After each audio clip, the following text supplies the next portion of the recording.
honor to be here and thank you very much. Let me have the pleasure of shaking you by the hand, as a Brit would say. नमस्ते, आप सभी का स्वागत है आज के Sindhi Jaipur dialogues podcast के सेट में।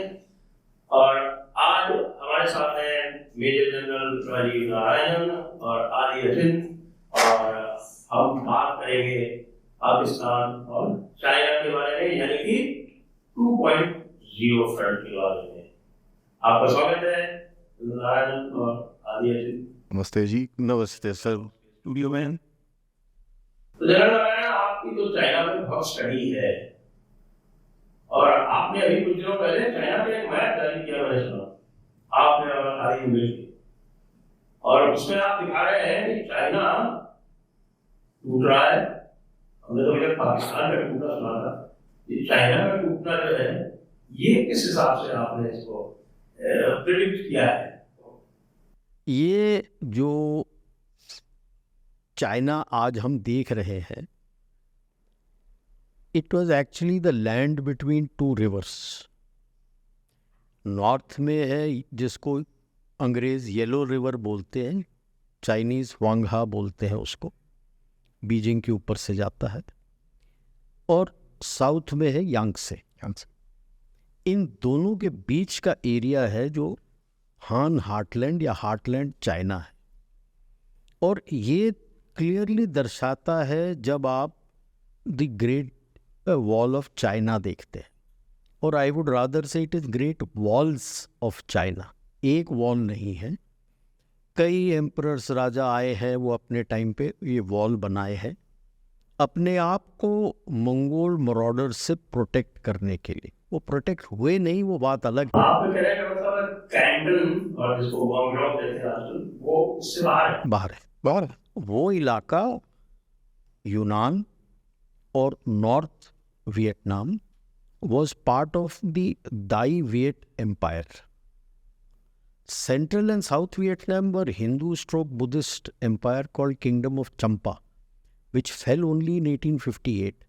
Unfortunately, हमें पढ़ाया नहीं जाता कि हमारी हिंदू सभ्यता वहाँ तक फैली हुई थी। हमारी हिंदू सभ्यता अगर हम देखें, जो अंग्रेज़ों ने भी महाभारत की मैप बना के दी है कि उस वक्त किंगडम्स क्या थे, जो कई लोग अखंड भारत भी बोलते हैं। It started in the north from Kyrgyzstan, went right down to south till Sri Lanka, west went till east of Persia, Pahlava kingdom बोलते थे उनको, and east was all the way up to Vietnam. Ramayan जो है, that is even gone into Yunnan, it is there in Korea, it is there in Japan, it is there in every country of south east Asia. अलग अलग नाम से पुकारते हैं। In fact there was a princess of South Korea who was married to the king of Ayodhya.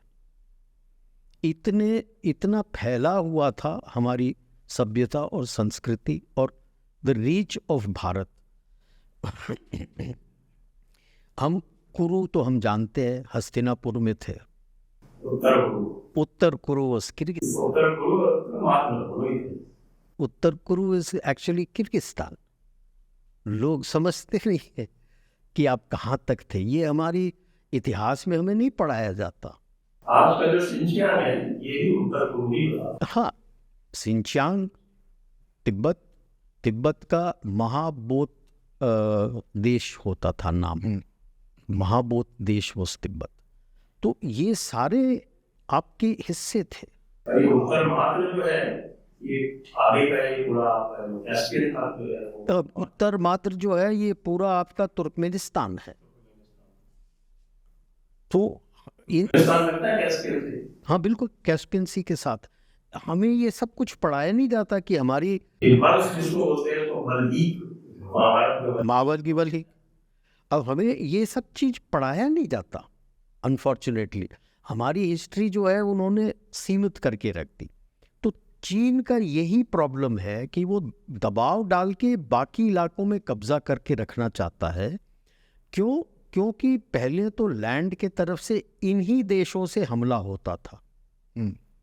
लोगों को पता नहीं होगा कि तिब्बत टिल 9th सेंचुरी चीन इतना डरा हुआ होता था, उसको सालाना इंडेमनिटी देता था, और जब नया राजा बनता था कोई तिब्बत में तो अपनी एक बेटी भेजता था और उसकी ब्याह होती थी तिब्बत के राजा से। दी खाम्पास यूज्ड टू रूल। फिर ऑफ कोर्स वो टैंग डायनेस्टी आए, कुबलाई खान वगैरह आए। उसके बाद जब 13th-14th सेंचुरी में दोबारा तिब्बत फ्री हुआ, उन्होंने एक गलती कर दी। The spiritual and temporal head को जोड़ दिया अंदर दलाई लामा, और तब से उनकी लड़ने की क्षमता कम होती चली। अदरवाइज दी अभी खाम्पास के बारे में बात करूं तो जो खाम्पा रेबेलियन बोलते हैं, जो तिब्बतों ने रिबेल किया था 1954-55 went on till 59, that is known as Khampa rebellion. It was the Khampas who were trained by the Americans, और उनको भेजा था वहां से। जब वो हार गए, quite a lot of them have settled in Nepal. हमारे जो तिब्बत साउथ है ये भी मेरी खाम्पास है। खाम्पास ही।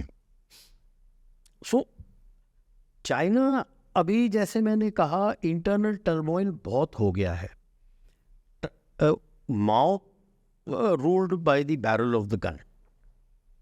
टंग शाओ, और काफ़ी इनकी हालत ख़राब हो गई थी इकोनॉमी की, and they open the doors and outreach to US.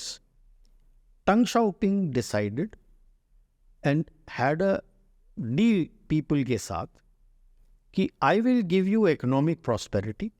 You will not question the continued rule of the single party which is the Communist Party. तो जब तक तो economic prosperity हो गया, तब तक तो ठीक चला, और फिर आ गया चीन का इमरान खान, शी जिनपिंग। अगर आप उनकी जीडीपी का डिक्लाइन देखो, it dates to the time he became the general secretary and the head of China. 2012 से नीचे चलने लगा, और कोविड के बाद तो कोलैप्स ही हो गया। वैसे जीडीपी एक्चुअल में है कितनी? 8 से भी कम होगी उनकी, क्योंकि इनके खुद के साउथ चाइना मॉर्निंग पोस्ट ने लिखा है कि 2016 में लिखा था कि 2008 से every year they have falsely added 2% to the GDP. Now year on year 2% आप लगा लो कंपाउंड इंटरेस्ट लगा के कि भी कितना बढ़ गया है। If today he is at 18 trillion, मतलब 6-7-8 के करीब था। नेक्स्ट, कोई भी कंट्री डबल डिजिट हिट कभी जीडीपी पे ले नहीं सकती, it goes into recession. Classic case Germany, जो अभी लड़ाई हो गई है वहाँ पे, इट्स गॉन इनटू रिसेशन। उनके इकोनॉमिस्ट तो कह रहे हैं, I don't know why the government doesn't say we are in recession. France is facing recession, UK is facing recession, Italy is facing recession. China, इनकी पूरी इकोनॉमी 2 पिलर्स पे खड़ी थी। One was the realty sector which was about 30%, 70% was export. Realty sector has collapsed, there nothing left. In fact the government has said I will buy it, वो तो खाली खोखा है, there nothing left. Exports have collapsed to 50%. Now you tell me, how does IMF say that its GDP is growing at 5% or 6%? He's taken... वहाँ पे तो कुछ भी कहते हैं, किसी को कुछ पता ही नहीं है। IMF कौन सी चीज बताता है? जो चाइना उसको बताता है उसी को कैलकुलेट। नो, IMF पे तो मैं थू करता हूँ, क्योंकि यूक्रेन को बोल रहा है GDP has grown at 6%. Can you believe it? सब कुछ खत्म हो गया, सत्यानाश हो गया, लड़ाई चल रही है, कहता है GDP is growing at 6%। Ukraine का बंदे नहीं बचे उसके। So his economy is gone, and you see the prime example, he used to show that the best example of my BRI is CPEC. CPEC is dead, done and dusted. Gwadar port is finished. अभी अभी जो है main line मान वाला project drop कर दिया। Gwadar port is gone. Why do you think Pakistan is throwing feelers to join the INSTC from Chabahar? Gwadar is gone. वो मिलना तो है नहीं उसको पाकिस्तान को. So China economically is finished. And when I had gone to China in 2018, the professors in Chengdu University अंदर तो बोलते नहीं थे, हम बाहर घूमने जाते थे तब बताते थे कि सबसे ज़्यादा डर, तब भी इकोनॉमी डाउन हो रहा था, 2018 की बात है, कि हमारे बच्चों ने they have only seen prosperity. The moment the economy tanks more, we do not know how the youth will react. Youth का रिएक्शन क्या है? पहले तो बोला कि नहीं करेंगे कुछ. अभी attitude is couldn't care less, let the country go to dogs. मैंने कुछ काम नहीं करना. पैगाम. This is demoralization. Now, if your future of your country is your youth, if your youth is demoralized, what is the future you're leaving to your country? And what is the future he is going to give to his progeny? जब उसकी मानसिकता ये है कि let it rot, I couldn't care less. इससे जूझ रहा है चाइना आज की तारीख में. इंटरनल जब भी हुआ है प्रॉब्लम चाइना का, वो एक्सटर्नल हिट किया है. माओ internally he was at his weakest because Great Leap Forward had failed in 62. There was talk in CMC of purging Mao. Nehru gave him the opportunity in 62 war.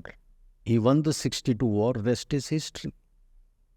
और ऐसा किया उसने cultural revolution कि सबको पछाड़ के रख दिया, and they couldn't touch him till 76. Well, Deng Xiaoping, after the struggle with the Gang of Four, he came to power.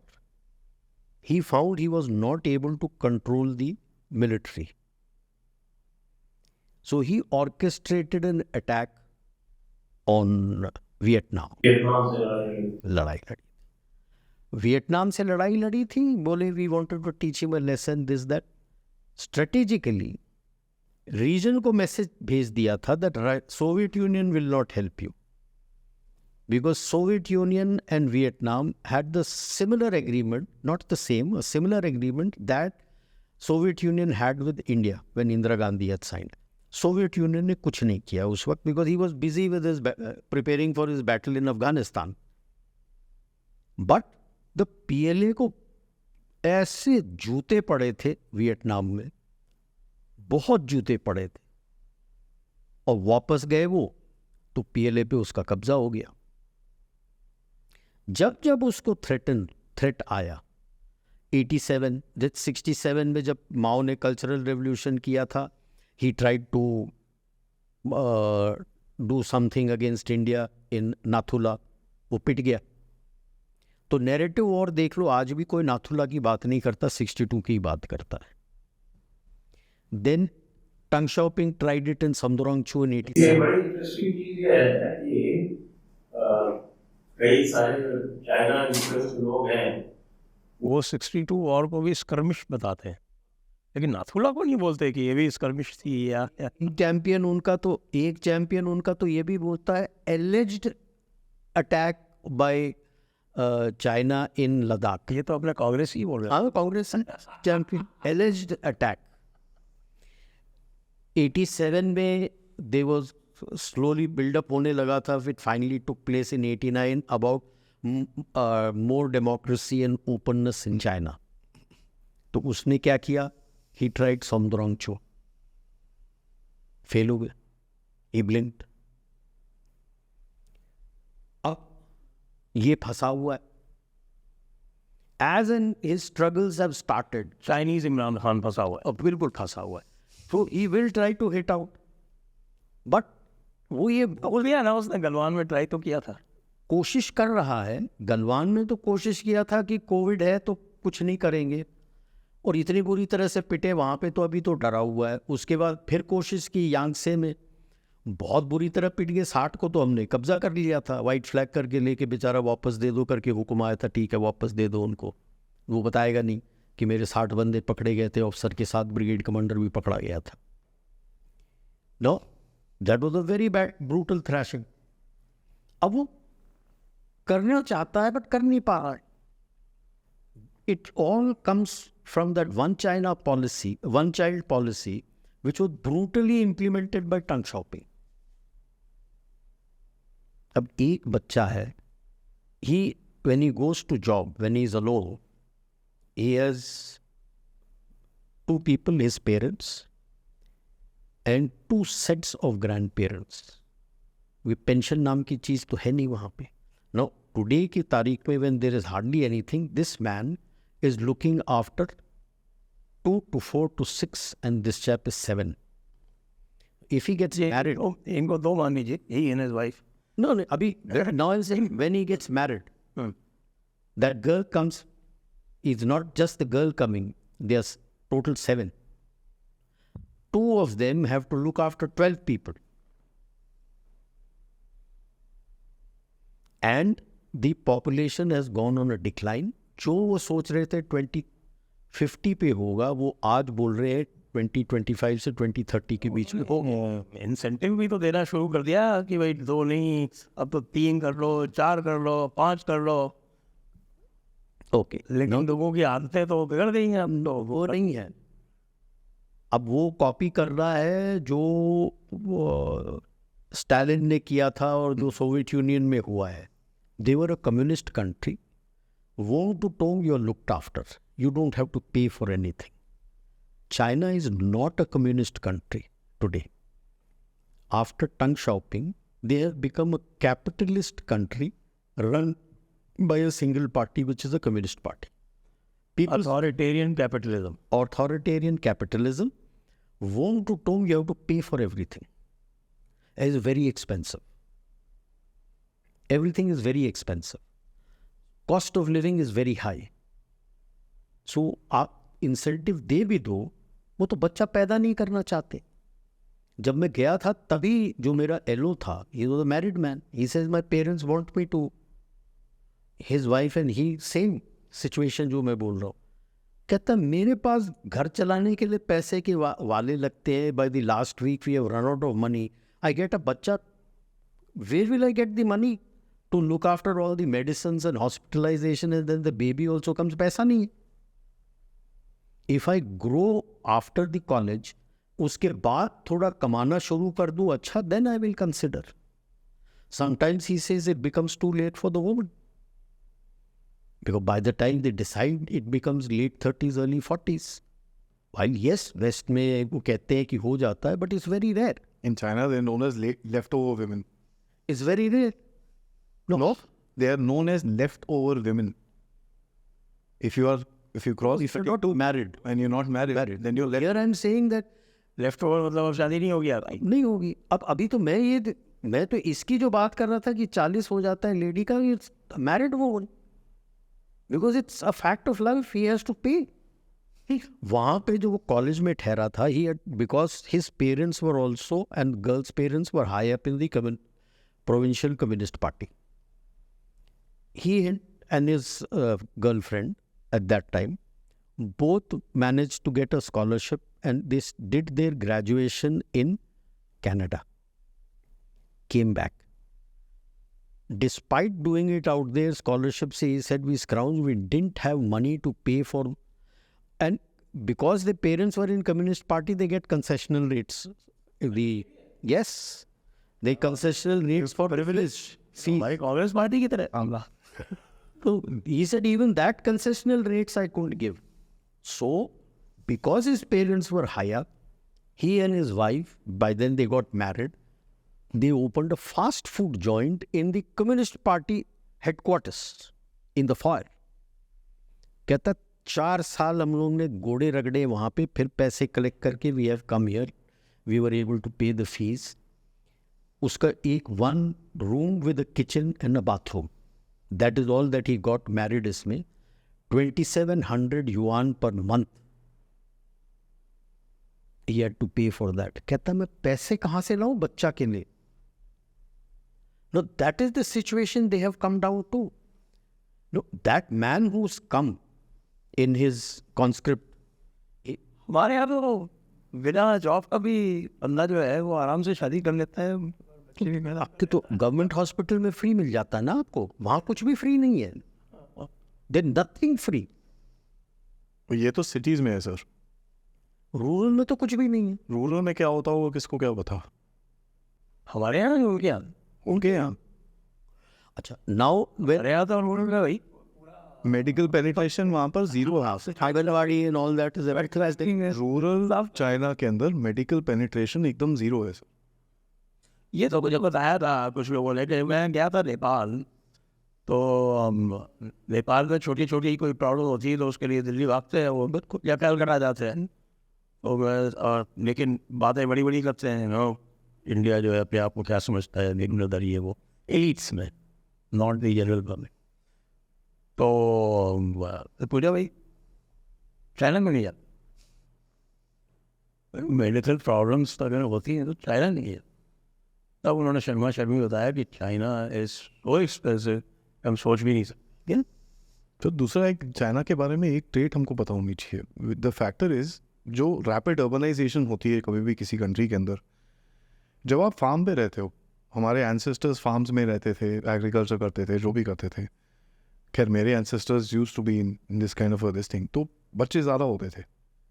मेरी नानी दादी ये लोग 5-5 भाई, 6-6 बहनें, 5-5 ये वो, ऐसे बड़ी फैमिलीज होती थी। क्योंकि आपको लेबर चाहिए, आपको लोग चाहिए, एंड आपको तभी रियलाइज होता है कि ज़्यादा हो गए जब आपका एक ज़्यादा हो जाता है, तो वो बस यार अब हो गया, देन दे स्टॉप। क्योंकि जगह है, बड़ा घर है, कोई फ़र्क नहीं पड़ता, फार्म में बच्चे हैं, काम, एक्स्ट्रा लेबर है आपके पास। सो चाइना में जब इसने अर्बनाइजेशन करी, the urbanization of China has happened in a spate of 30 years.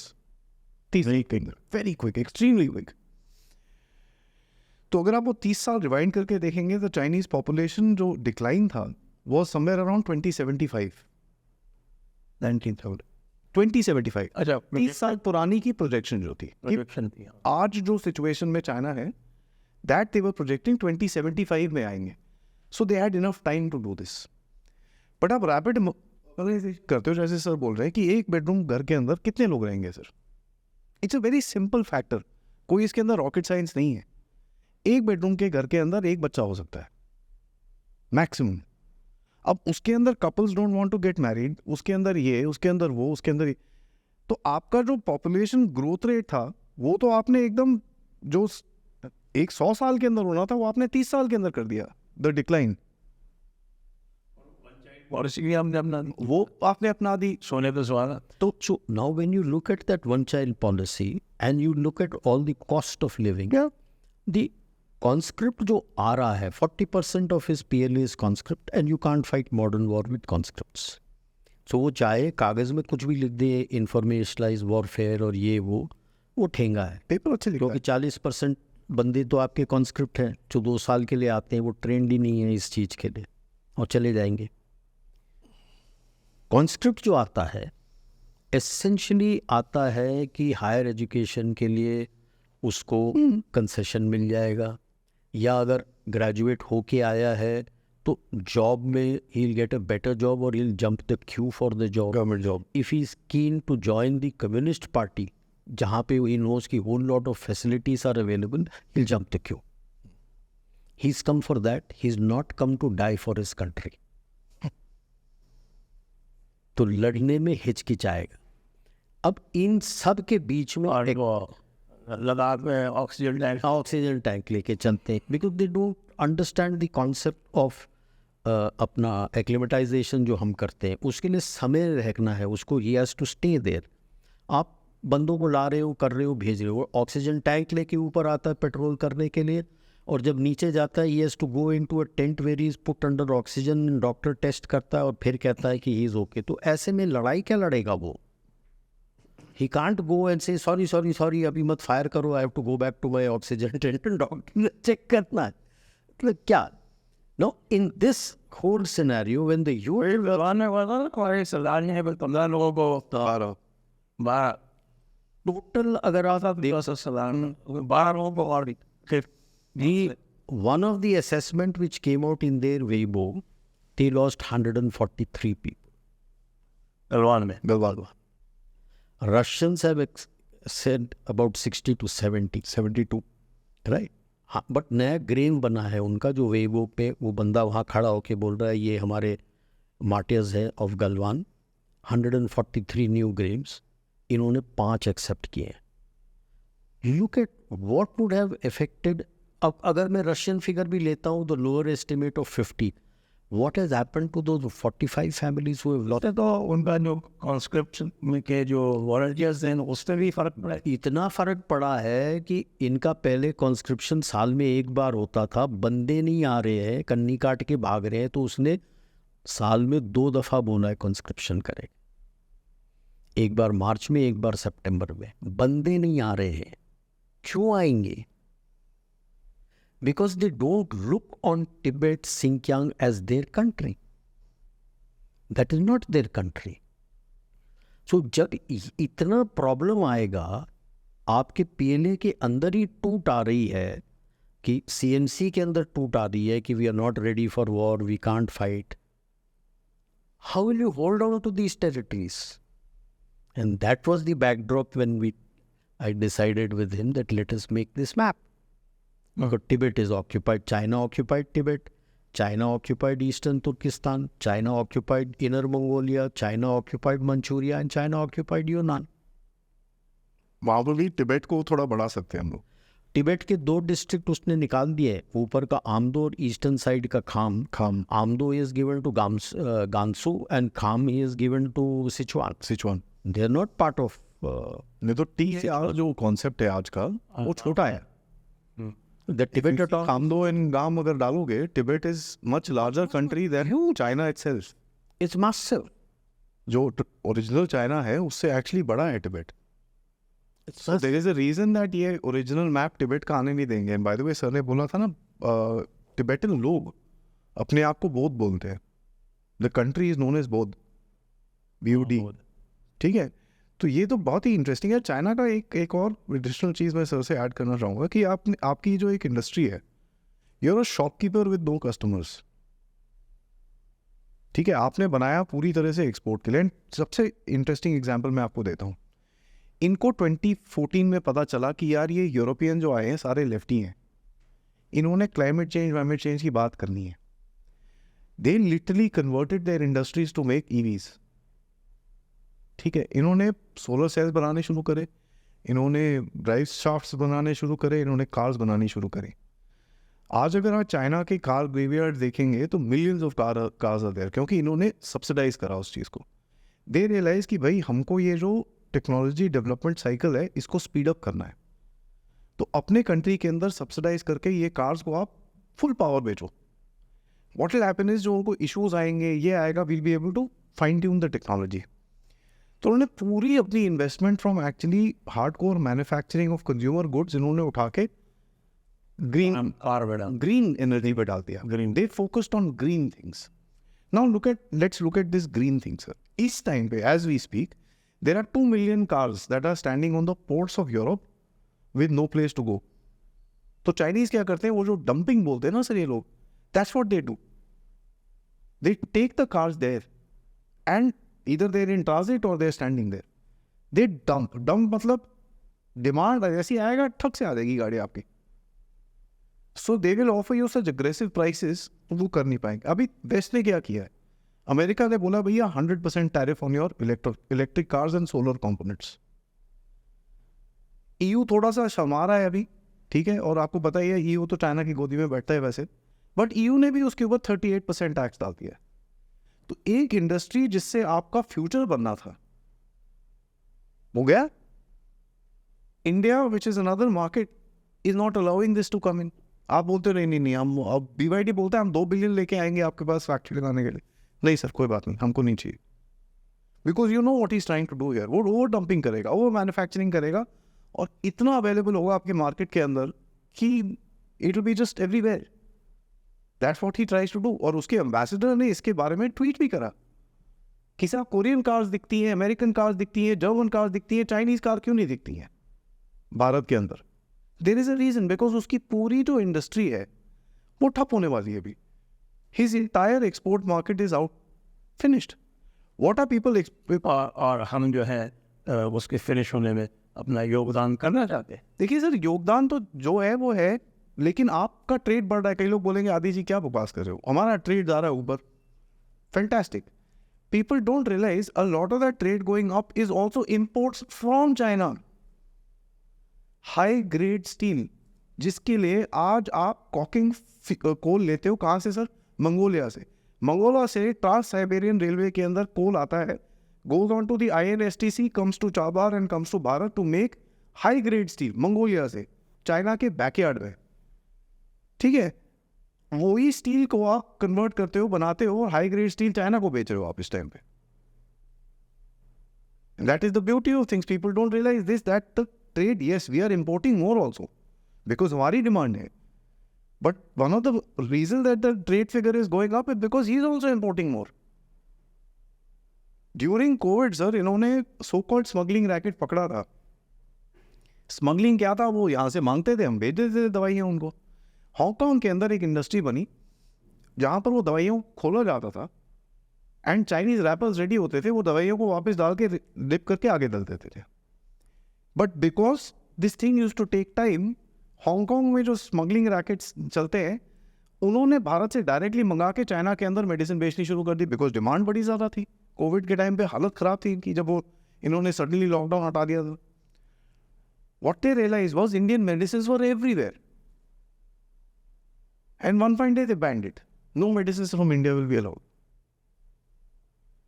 Why did they do that? Because उनको पता चल रहा था यार हमारी तो ये क्या हो रहा है. हम लोग इंडिया को बोलते हैं डर्टी कंट्री, ये कंट्री, वो कंट्री, उसके बाद आप अपने लोगों को बोल रहे हैं उसकी दवाइयाँ डालो. How will this work? They ramped up their repackaging industry. They started buying Indian medicines from third countries, by the way.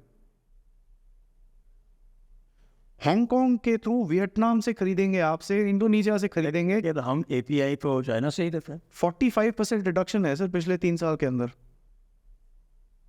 Penicillin, which was one of the most important things for infections and this and that, we were dependent on China. और मैं यही लोगों से एक सवाल पूछूंगा, जब 2008 के अंदर MOU साइन हुआ सर, 2012 अब वो MOU आप, मैंने सुना आपके पास आ गया है.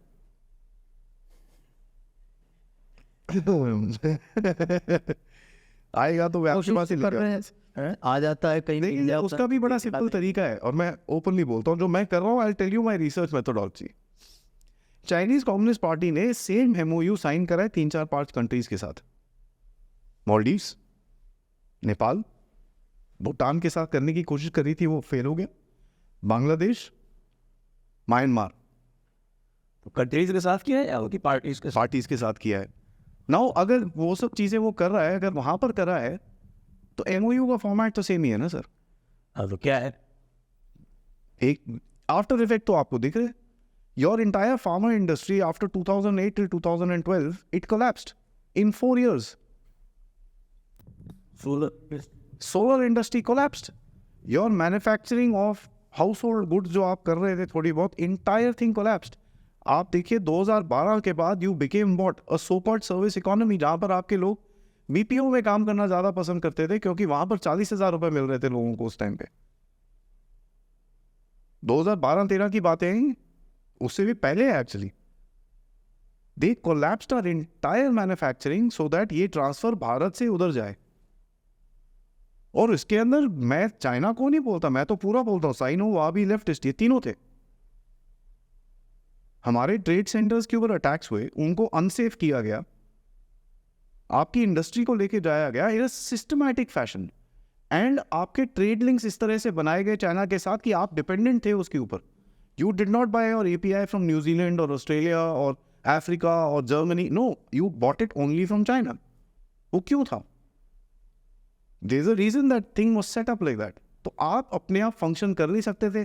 Chinese wanted to dictate terms to you.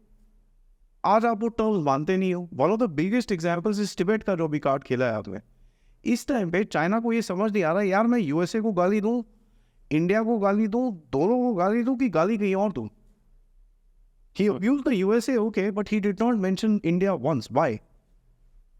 आप तो इतने पावरफुल हो यार इंडिया से. आपके पास तो क्या वो J-20 जेट बैठा है हमारे से 150 किलोमीटर दूर बैठा है. आपकी PLA इतनी जबरदस्त है, रॉकेट फोर्स है. Why haven't you taken India's name? Because उसको एक चीज समझ में आती है, अगर मैंने इंडिया और यूएसए को एक साथ डाल दिया, ये एक साथ हो गए तो मैं तो दूर जाऊंगा. तो उसने स्टोरी कहाँ खोली? फिलीपींस में जाकर. एंड आप भी कम नहीं हो आजकल. फिलीपींस में जाके उसने वहां पर स्टोरी खोली, आपने भी बोल दिया we condemn the actions. So he looks back and he, boss, there's a problem. आज आप वहां से उसने एम्बेसडर को भेजा है यहाँ पर. ही सपोजिटली अ फाइनेंस मैन. बहुत लोग बोल रहे हैं कि भाई वो नया करेंसी के लिए काम. सर उससे मिलता कौन है? चाइनीज एम्बेसडर, अमेरिकन एम्बेसडर इस टाइम पे पर्सोना नॉन ग्राटा है दिल्ली के अंदर. Nobody meets them except for lefties. ये जो वो क्या वो सीपीएम वाले से मिला जाके, बस दैट्स इट. नहीं हमारे सुबह बड़े स्वामी जी नहीं मिल रहे. मिल लेंगे as a we can do something. तो वो अभी अग्निवीर पे थे, रशिया पे थे. आज वो बोलते हैं क्या इनकम टैक्स अबॉलिश कर दो. सर जिनका अपना नैरेटिव ठीक ना हो वो दूसरे को क्या बोलेगा? China is not in a place today. उनका पुराना फैड है इनकम टैक्स अबॉलिश करने वाला. तो आज से थोड़ी बोल रहे हो, 50 साल हो गए बोल. यही है ना सर, चाइना की जो बेस वैल्यू है. ये सुन नहीं रहा. देखिए जब ही तो तड़प है वो. इन्होंने इतनी कोशिश करी मिडिल ईस्ट में घुसने के लिए, चाइना ने. सर रियल पॉलिटिक्स की बात करते हैं. They went into the Middle east. Saudi Iran की हमने दोस्ती कराई, ये करा वो करा. They tried creating an envoy for the Ukraine war. उसने यूक्रेन गया, रशिया गया, वापस यूक्रेन गया, वापस चाइना चले गया. एनवॉय कहाँ गया, पीस प्रोसेस कहाँ गया, किसी को नहीं पता. He so called made Saudi Arabia and Iran sit together. भैया Saudi is change term, Saudi is this, Saudi is that. पता चला Saudi is looking for a defence deal with America यार, कि साहब मेरे को जरा न्यूक्लियर कवर दो ताकि मैं इस जगह के अंदर कुछ कर सकूं. कहाँ है चाइना? कोई चाइना से गाजा वॉर के बारे में क्यों नहीं बात कर रहा? क्योंकि सबको पता है इसने फंड करी है वो पूरी. So the entire region is destabilise. जो ये भारत के साथ उल्टे काम करता था, he tried doing it with the Middle East and he got it back. वहां पर आपका भी रोल है, ठीक है. Look at Pakistan. आपने उसका Chinese ambassador sir to Pakistan जनवरी फरवरी मार्च में वो बोलता था वी विल एक्सपैंड सीपीईसी 2.0. आज शहबाज शरीफ वहां पर गया, उसको बोला वो दरवाजा बेटा भाग जाए यहाँ से, एक पैसा नहीं दूंगा तेरे को मैं. वाई? अब उनके लोग तो पाकिस्तान जो है वो उनकी हिफाजत तो कर नहीं सकता, वो मारे जा रहे हैं. और उसको चाइना को तो बहुत ज़्यादा लगता है. अननोन गनमैन की जय. मैं हमेशा यही बोलता हूँ सर, अगर आपको एक बीमारी है, उस बीमारी का आपको इलाज चाहिए ना. हमारे जैसे आज ये जो अटैक्स हो रहे हैं, and I know form believer of the factor कि साहब पाकिस्तान को इस टाइम पे उसकी तरह का जवाब देना है. आपने 3 पॉलिसीज खेली पाकिस्तान के चक्कर में. One was the policy of appeasement, जहां पर आप हाथ जोड़ के खड़े रहते थे. 93-96,000 आपने दे दिए वापस, कुछ लिया नहीं अपना वापस, अपने बंदे वहां पर छोड़ के आ गए. अपीजमेंट. जिन्हें लाहौर देखा नहीं वो जिया नहीं. ठीक है, ये तो अभी भी हैं काफी सारे. दूसरी पॉलिसी देखी आपने मोदी साहब की, surgical strikes under the nuclear umbrella, military tactics देखी आपने. It did work. उसने जो वायलेंस का थ्रेशोल्ड है उसको कम किया, बट है वो. Now we are seeing a tactic that आप उसके घर में घुस के मार रहे हो. And you can see that happening. कल परसों लास्ट थोड़े दिनों के अंदर पाकिस्तान के सोल्जर्स किडनैप हो जाते हैं एक दिन के अंदर. 13 बंदे एक दिन में जाते हैं. बलूचिस्तान में अटैक होता है. चित्राल की मेन रोड, बहुत लोग बोलते हैं टीटीपी ने ब्लॉक करी है. सर लेट मी से दिस, एंड आपको पता है मेरे कॉन्टैक्ट्स हैं वहां पर. That is not been blocked by TTP, that is been blocked by TTA, Taliban from Afghanistan. वो पी नहीं है उसके अंदर, वो ओरिजिनल तालिबान है. तो नॉर्थ तो गया उसका, नहीं वो चिता रहे हैं तो पूरी तरह से उनके आउट ऑफ कंट्रोल। ठीक है, टीटीपी को भेज के उन्होंने रिकॉर्डेशंस कराया, कैंप था, उस कैंप को उड़ा दिया उन्होंने, और वो जो लोहारी पास है उससे वो क्रॉस नहीं कर सो चाइना आज क्या करेगा पाकिस्तान से? चाइना बोलेगा यार जितने टाइम तक मैं अपनी हाइड्रो इलेक्ट्रिसिटी यहाँ से ले सकता हूँ आई विल टेक, जितने टाइम तक मेरा ग्वादर में मैं अपना फुटहोल्ड बना के रख सकता हूँ I will keep it, because Gwadar is a strategic area, पूरा आपके पर्शियन गल्फ पे। चाइना का हाइड्रो इलेक्ट्रिसिटी उस एरिया से लेने का कोई सेंस नहीं बनता, इसकी ट्रांसमिशन कॉस्ट इतनी हो जाएगी कि उसको नहीं पड़ेगा। उसके पास तो अच्छी खासी जो एरिया है जहाँ पे ले सकता है, यानी जो आपका शिंकियांग का जो एरिया है उसमें तो है बहुत सारी नदियाँ बनाए रही ना सर, वहाँ पर बहुत सारे हैं, वहाँ पर बहुत सारे फोड़ने वाले। यारकन बेसिन है पूरा, आपके कश है, आपके वो That is true. कौन सी कश है सारी। That is true sir, but आपको स्टॉप लॉस कहीं देखना है ना। If I have made some investment, अगर मैं इससे यहाँ से हट जाऊँ तो मेरे तो सीधी सी पूरा एक्शन या स्वीट कैसे करोगे आप? 2-3 इसमें थी सीपेक की। ये तो वही वाली बात होगी कि हम जो है वो हमने आपने डिस्कस भी किया है इसको कि साहब हम तेल जो है वो टैंकरों पे ले जाएंगे ग्वादर से। वो अभी वही बोल रहा है, अफगानिस्तान से वकान कॉरिडोर से लेके जाऊंगा मैं तेल। नहीं, ओके, आई से काफ़ी रिसर्च मैंने सीपेक के ऊपर किया हुआ है जी। ये सीपेक जो 2.0 था, एम्बेसडर को शायद मालूम नहीं होगा, that was along the Indus, they were to create 3 to 4 special economic zones. जो ये हाइट प्रोजेक्ट्स बनाया था बिजली का was to provide electricity to these special economic zones. अच्छा, okay. Because Pakistan already had a laid out power grid of 22 gigawatts. They couldn't manage that. तो बड़ी मुश्किल से 11 होता था और उसके भी पतंगबाजी हो जाती थी, तो कोई because the cost at that time was the highest in South Asia. Their own assessment till 2050, they needed an addition of 6 gigawatts more, up to 28 gigawatts was what they had analyzed. कि इतने में Pakistan should be able to manage itself. जो Pakistan electricity board का website है उसमें उनकी assessment per capita electricity consumption India का आधा भी नहीं। हाँ, सो नाउ व्हेन चाइनीज केम, हम तो 500 gigawatt. When the Chinese came in, when Nawaz Sharif joined in, he had expected the Chinese will renovate these 22 and give 26. इस पे इन्होंने एक हाथ नहीं लगाया। They added planned a 34 gigawatt addition. Everything has come from China. Pakistan used to make very nice high tension wires and power cables. The industry has collapsed. भी एक cable नहीं खरीदा उसके। अब वो SEZ तो गई तेल लेते। With all the attacks happening, SEZ तो मिलेंगे नहीं उसको। और SEZ तो इनके मिलिटेंट्स ने पहले ही बोल दिया था, ओवर आवर डेड बॉडी इसको एक SEZ हम नहीं देंगे। ये तो पहले से बोल रहे हैं वो। ये डॉन ने इन अबाउट 2000 आई थिंक 16 और 17 they had given out the full details क्या है। So this was the background. अब उनको कुछ मिल नहीं रहा है तो करेगा। And Gwadar was suppose to be the rail head and the अपना port for transporting these to Africa. और वहाँ से we only see the road and rail. There is a digital silk route, a digital silk route coming from the port of Gwadar. They wanted to take underground cables, internet cables to Africa. That was Gwadar. सब ठप। By the way, they didn't make a pass also Gwadar till now.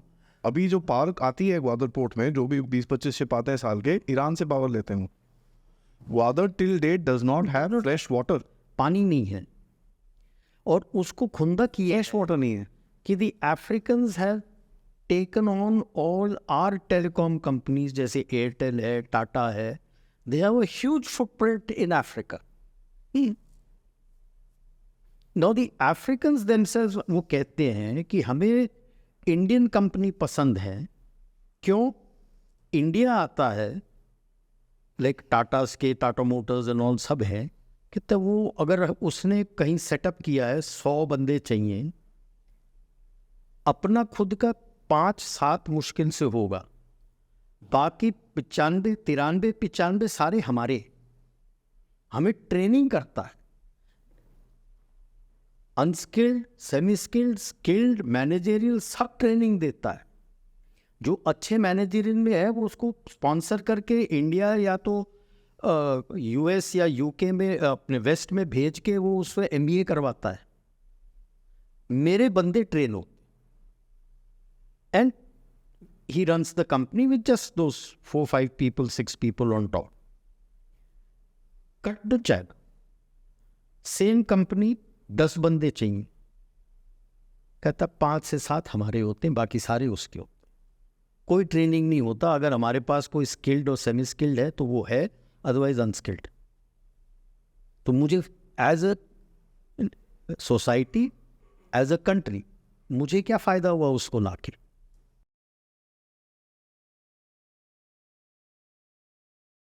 इस podcast के part 2 में आपका स्वागत है, और एक बार फिर से मैं स्वागत कर रहा हूँ मेजर जनरल राजीव नारायण जी का और आदि अचिंत का.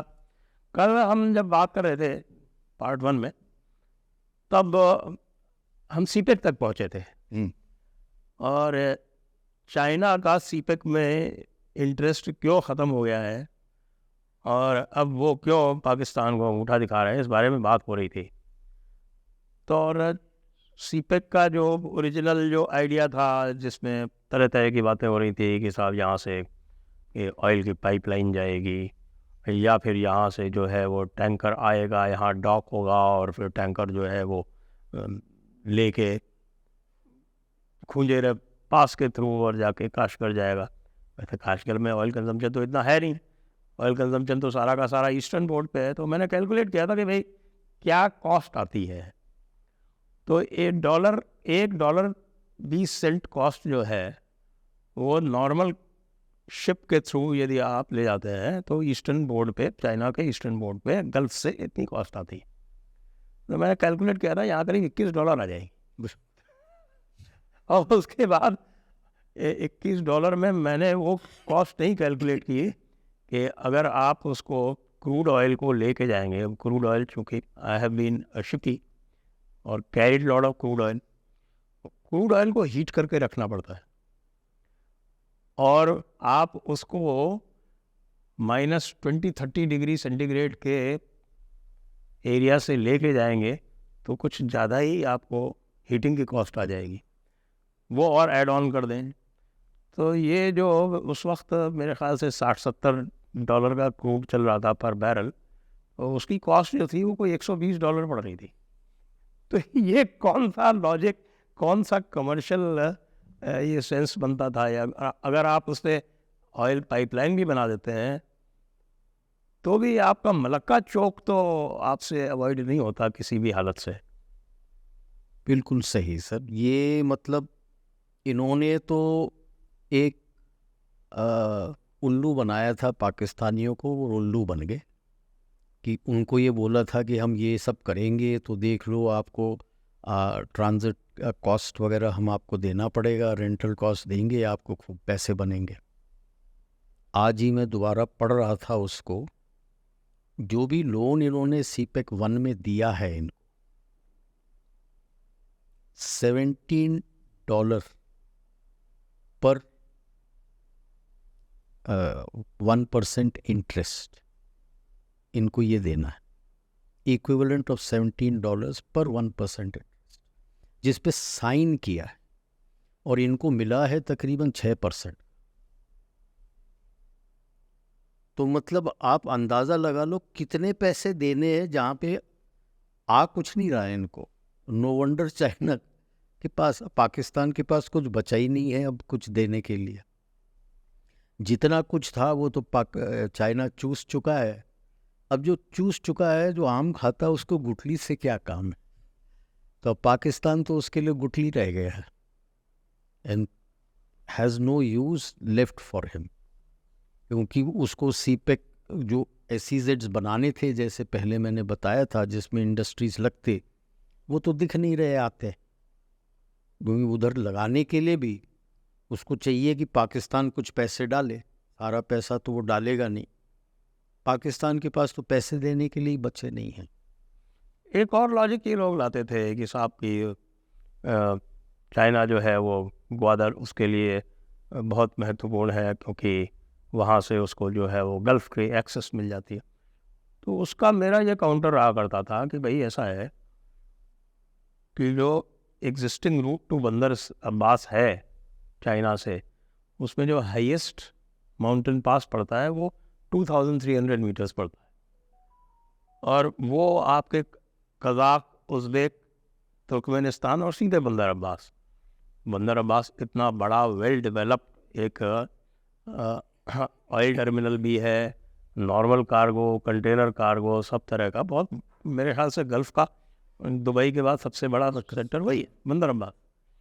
तो अगर किसी के पास बंदर अब्बास का एक्सेस है, ईरान फ्रेंडली कंट्री है, और जहाँ के थ्रू वो जा रहा है वो भी फ्रेंडली है, तो वो इस तरह का इम्पॉसिबल वेंचर क्यों ट्राई करेगा? वही जैसे मैंने कहा, ये इनको उल्लू बनाते हैं। इन्होंने साइंस ऑफ चाइना के एकेडमी ऑफ मिलिट्री साइंसेस का एक 2008 में निकाला था, जो 2013 में निकाला था, 2015 में वो उसका इंग्लिश ट्रांसलेशन आया था, साइंस ऑफ मिलिट्री स्ट्रैटेजी, जिसको ये फॉलो करते हैं। पीएलए और सीएमसी और पॉलिट ब्यूरो सब उसी को फॉलो करते हैं। उसमें 2 चीज चेंज की थी। इसने अपना माओ ने बोला था फॉरवर्ड पॉलिसी, इन्होंने बोल दिया एक्टिव फॉरवर्ड पॉलिसी। दूसरा इन्होंने एक टर्म निकाला है, expanding your zone of conflict.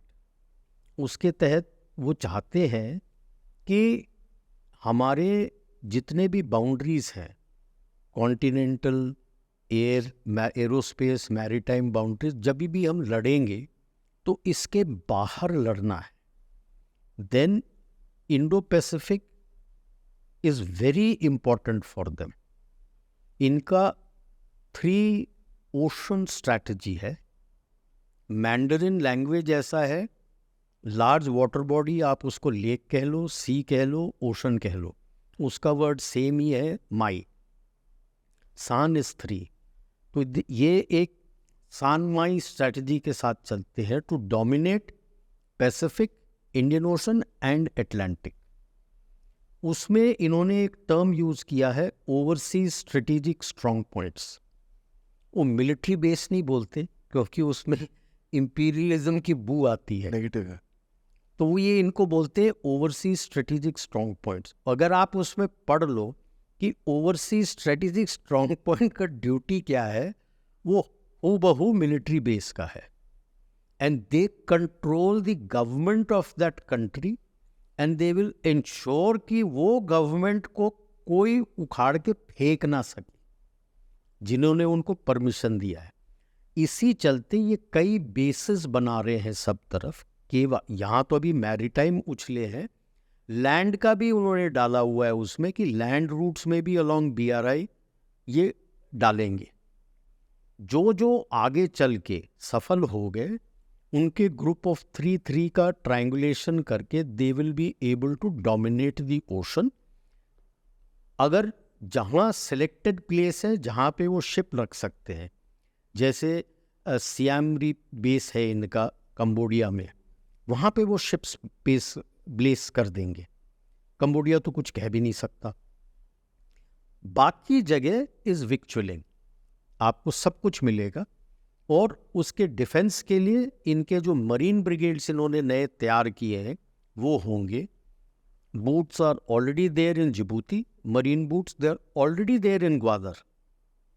Gwadar में पाकिस्तानी फौज भी अंदर नहीं जा सकती, बगैर पीएलए के क्लियरेंस लेके। वो ग्वादर जो एरिया है, Gwadar is like a tongue and then it comes out. एक तरफ पीएनएस है और उनका शिपिंग विलेज है, दूसरे तरफ इनका ग्वादर में पीएलए का बेस है। Even the PNS people can't go there. अब ग्वादर तो हाथ से जा रहा है, so he will contest you in Duqm, Oman का नेक्स्ट। तो दुकुम में आपका ओमान के साथ हो चुका है, he will try to do it there. That is why he might send feelers to Iran to come into Chabahar also. Chabahar जो Shah Beheshti Shahid Beheshti terminal है, it's quite big and quite deep, और वो expand करने के लिए तैयार है। And with Russia they are ready to link it to INST। INST अभी रुका हुआ है because of a 60 kilometre gap between Iran and Azerbaijan. वो रेलवे लिंक कंप्लीट नहीं हुआ है। जिस दिन हिली एरिया है शायद। हाँ, जिस दिन वो कंप्लीट हो जाएगा, टनल वनल बनानी हो तो इंडिया वालों को बुला ले, कोंकण रेलवे वाले बना देंगे फटाफट। बिल्कुल। बट क्या है, अभी वो गैप है, it's more of a political will on both sides. जब वो बन जाएगा तो ये और INSTC So will yeah, be Russia started giving money to Iran for that. वो INSTC will become through। इसीलिए पाकिस्तान को भी पता है। अब उसको अकल होनी चाहिए, जब इतना बड़ा आपके पास ऑयल गैस सब टर्मिनल कराची में है, कौन सा शिप आके देगा आपको ग्वादर में? बेसिक सर्विसेज नहीं है ना, कुछ नहीं है, पानी तक नहीं है। बेसिक कमर्शियल सर्विसेज जो चाहिए वो नहीं है। पानी भी मिल जाए तो भी अगर आपके पास स्टीव डोरिंग नहीं है, आपके जो इंश्योरेंस नहीं है, कुछ नहीं है आपके कोई कमर्शियल बैकअप्स नहीं है, तो क्या होगा वहाँ पे? सर। बिजली नहीं वहाँ है। कोई जाना नहीं चाहता। बेसिक चीज दो जो स्टार्ट करने के लिए चाहिए। अगर मैंने बनाना भी है, कुछ बड़ा करना है, बिजली चाहिए, बिजली नहीं है। पीने के लिए पानी चाहिए, पानी नहीं है। आप एक्सपैंड क्या करोगे उसको सर्विसेज देने के लिए, जब ये दो बेसिक चीज एक्सपैंड करने के लिए आपके पास नहीं है? Gwadar more he will use, like I had said last time, is for the digital silk route. अपना जो अंडरग्राउंड केबलिंग सिस्टम है for alternate internet, he is looking at it for sending it to Africa। वही एक चीज आज के तारीख में may be successful, but he has to be able to send his cabling through the troubled areas of Pakistan। So आजकल तो वैसे भी पाकिस्तान में जो ग्रुप्स हैं, मिलिटेंट ग्रुप्स, उनकी हॉबी है चाइनीज ट्रॉफीज उठाना। वो बहुत हॉबी हो गई हैं। और चाइनीज ट्रॉफीज तो पाकिस्तान मैं कहूँगा कि Pakistan soldiers in that are collateral damage. Main target तो चीनी है, उनको मारना और भगाना। उन्होंने there have had a very, जहाँ भी जाते हैं चीनियों की एक खामी है, they have a very insulting and holier than thou attitude with the local population. तो खुंदक हो जाता है और फिर पिटते हैं। अफ्रीका में भी यही हाल हो रहा है उनका। और पाकिस्तान में तो हथियार है, वहाँ तो हथियार नहीं है, यहाँ तो हथियार है। तो they have become the prime target. तो उसी के लिए तो शहजाद शरीफ जब गए थे वहाँ पे, शहजाद शरीफ तो उसको तो थप्पड़ मार के निकाल दिया था कि हमारे लोगों की तो आप रक्षा नहीं कर रहे। वो कह रहे और पैसे दो, मैं और खड़ा करूँगा। और वो बोल रहे हैं यार 20,000 की कौन, आपने फ्रंटियर कोर तो खड़ी कर ली हमसे पैसे लेके, वो क्या कर रहे हैं, कंचे खेल रहे। अब समझना उनको ये है कि जो आम आदमी, जो सोल्जर्स आप ला रहे हो, वो उसी आम एनवायरनमेंट से आ रहा है विच इज़ रेडिकलाइज्ड, और वही आ रहा है अंदर। और उनको बचपन से सिखाया गया है शरिया इज़ राइट। और जब मिलिटेंट ग्रुप कहता है कि आई वांट शरिया, एंड उसको भेजोगे आप लड़ने के लिए उससे, वो तो हथियार डाल देगा, बोलेगा वो तो सही तो बोल रहा है, वो तो और क्या कह रहा है, शरिया ही तो मांग रहा है। वो ये थोड़ी कह रहा है कि पाकिस्तान को तोड़ दो, वो तो कह रहा है पाकिस्तान में शरिया लाओ, तो मैं क्यों लड़ूँ। और बचपन से वही सीखा है उसने। 86 में जिया ने चेंज कर दिया था पूरा, वो कभी किसी ने चेंज नहीं किया उनका। तो ये पढ़ाई तो बेसिक पढ़ाई यही है, चाहे वो मदरसे में पढ़े, चाहे गवर्नमेंट स्कूल में पढ़े, चाहे आम स्कूल में पढ़े। गिने चुने अबाउट 0.51% कुछ बंदे हैं जो अच्छे स्कूल में पढ़ जाते हैं, प्राइवेट स्कूल में जो ये नहीं सिखाते। देयर नो वो उनकी अपनी मनगढ़ंत हिस्ट्री है जो पढ़ते हैं, और जब बाहर निकल के आते हैं तो वो आंखें खुल जाती हैं कि यार बिल्कुल दुनियादारी हस्ती है उस। वैसे ये पूरा एरिया इसी तरह का है। आप देखें ब्रिटिश इंडियन आर्मी की 70-80% डिप्लॉयमेंट यही थी। ये अफगान बॉर्डर पे हुआ करती थी। हाँ बिल्कुल। एक्चुअली इंदस के दूसरे साइड ये पूरा ब्रिटिशर्स ने अपने इलाका लेके फिर वो डुरैंड ने लाइन बना के वो डुरैंड लाइन बनाया।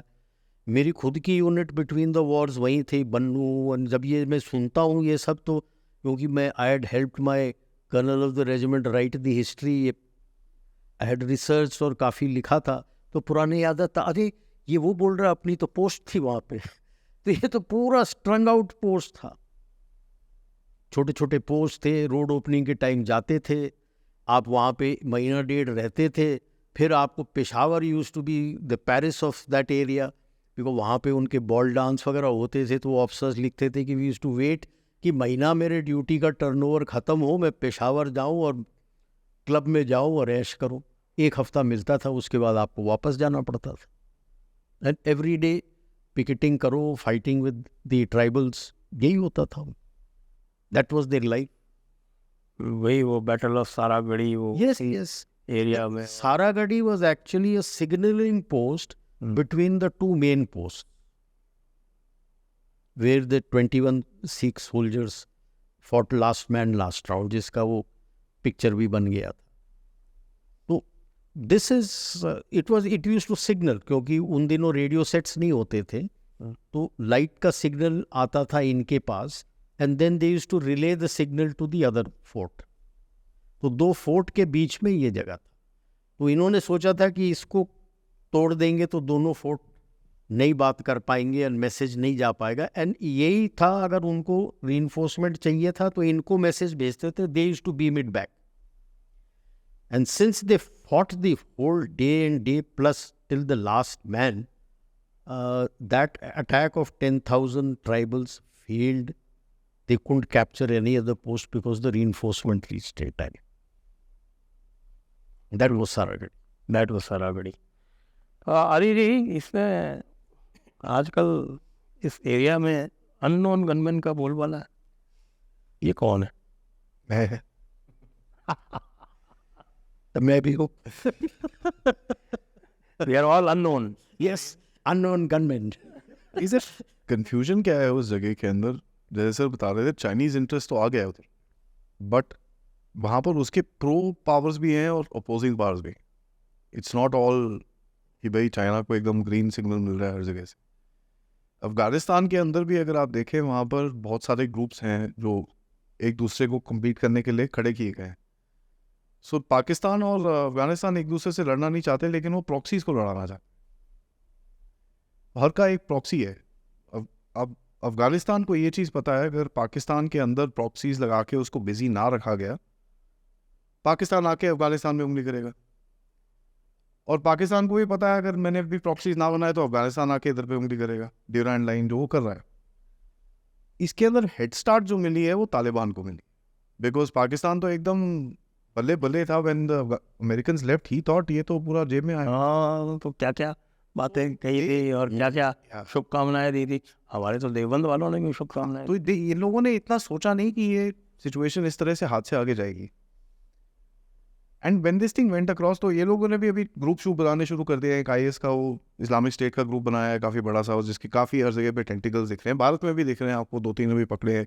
एक वो कपल था जम्मू कश्मीर में, एक वो प्रोफेसर टाइप था कोलकाता में, 3-4 बंदे श्रीलंकन्स पकड़े थे अहमदाबाद में। उसके बाद रामेश्वरम लास्ट था, वो उन्हीं का ही है। तो ये एक नेटवर्क इन्होंने बनाया है टू फाइट दीज बैटल्स, कि इसको कहीं ना कहीं अपने मेन एरिया जो पंजाब है उससे दूर रखना है।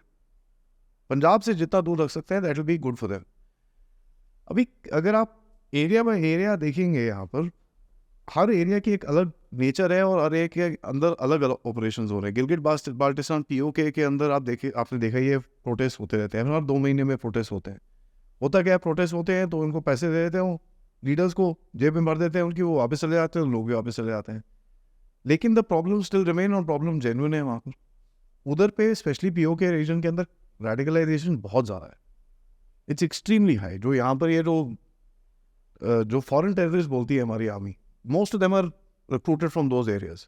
मीरपुर ये वो, और जो 2 बालाकोट है ना, एक जो बालाकोट पीओके के अंदर है, मीरपुर कोटली हाँ, तो ये यहाँ से ज़्यादा इनकी रिक्रूटमेंट.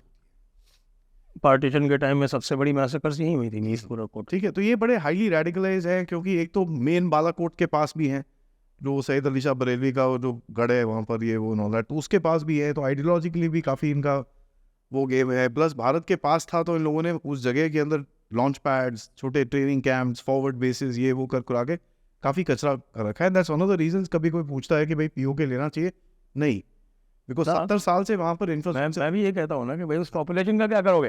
पॉपुलेशन छोड़ दीजिए सर, इंफ्रास्ट्रक्चर इतना डेवलप कर रखा है. टेरिटरी लेनी है तो बाल्टिस्तान के ले लो. पीओके के 2 हिस्से हैं, एक पीओजेके और एक गिलगिट बाल्टिस्तान. तो चाहिए strategically also and considering the population also. वहाँ से सुन्नियों को आप हटा दो, वो शिया है वहाँ पे. Gilgit Baltistan is the most important.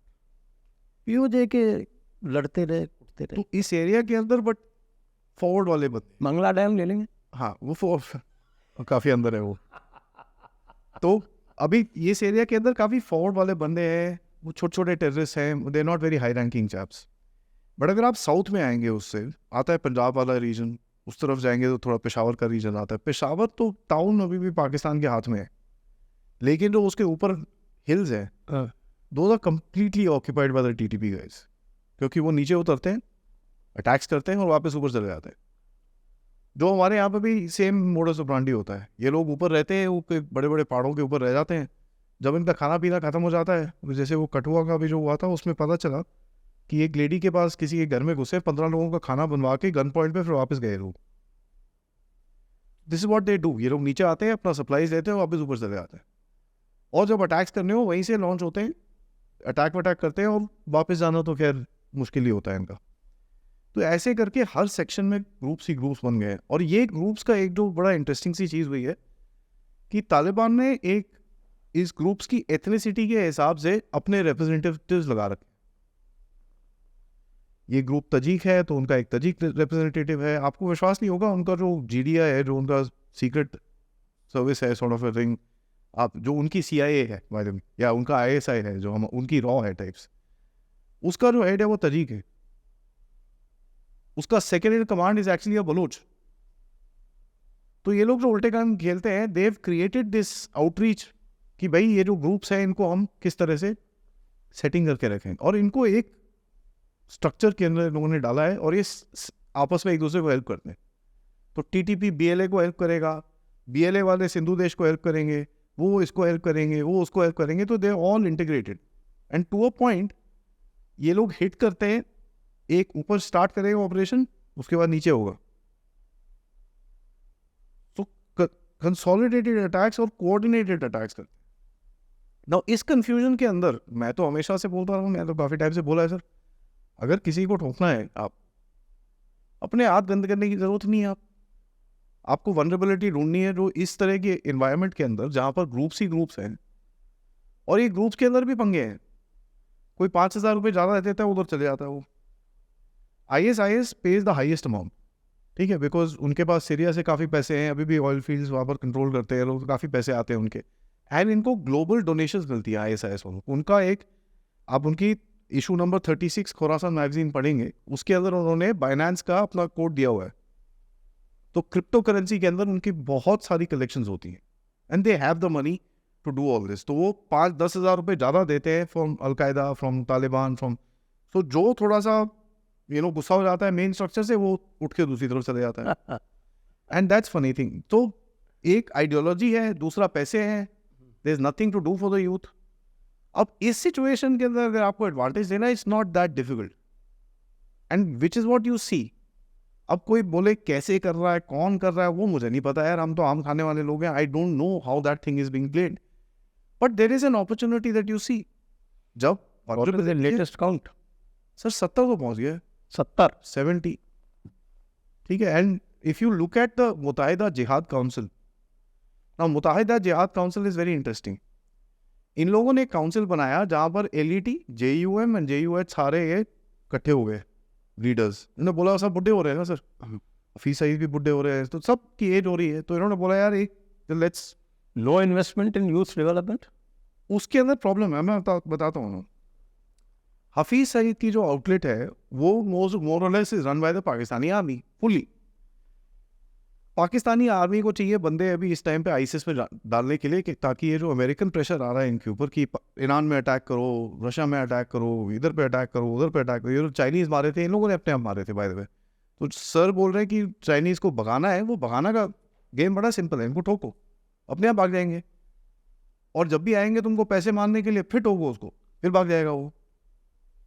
तो इनका फंडा बड़ा सिंपल है, पैसे हमने ले लिए, वापस वापस कुछ नहीं होंगे, जो है वो है, तो आपको जाना है आप चले जाओ.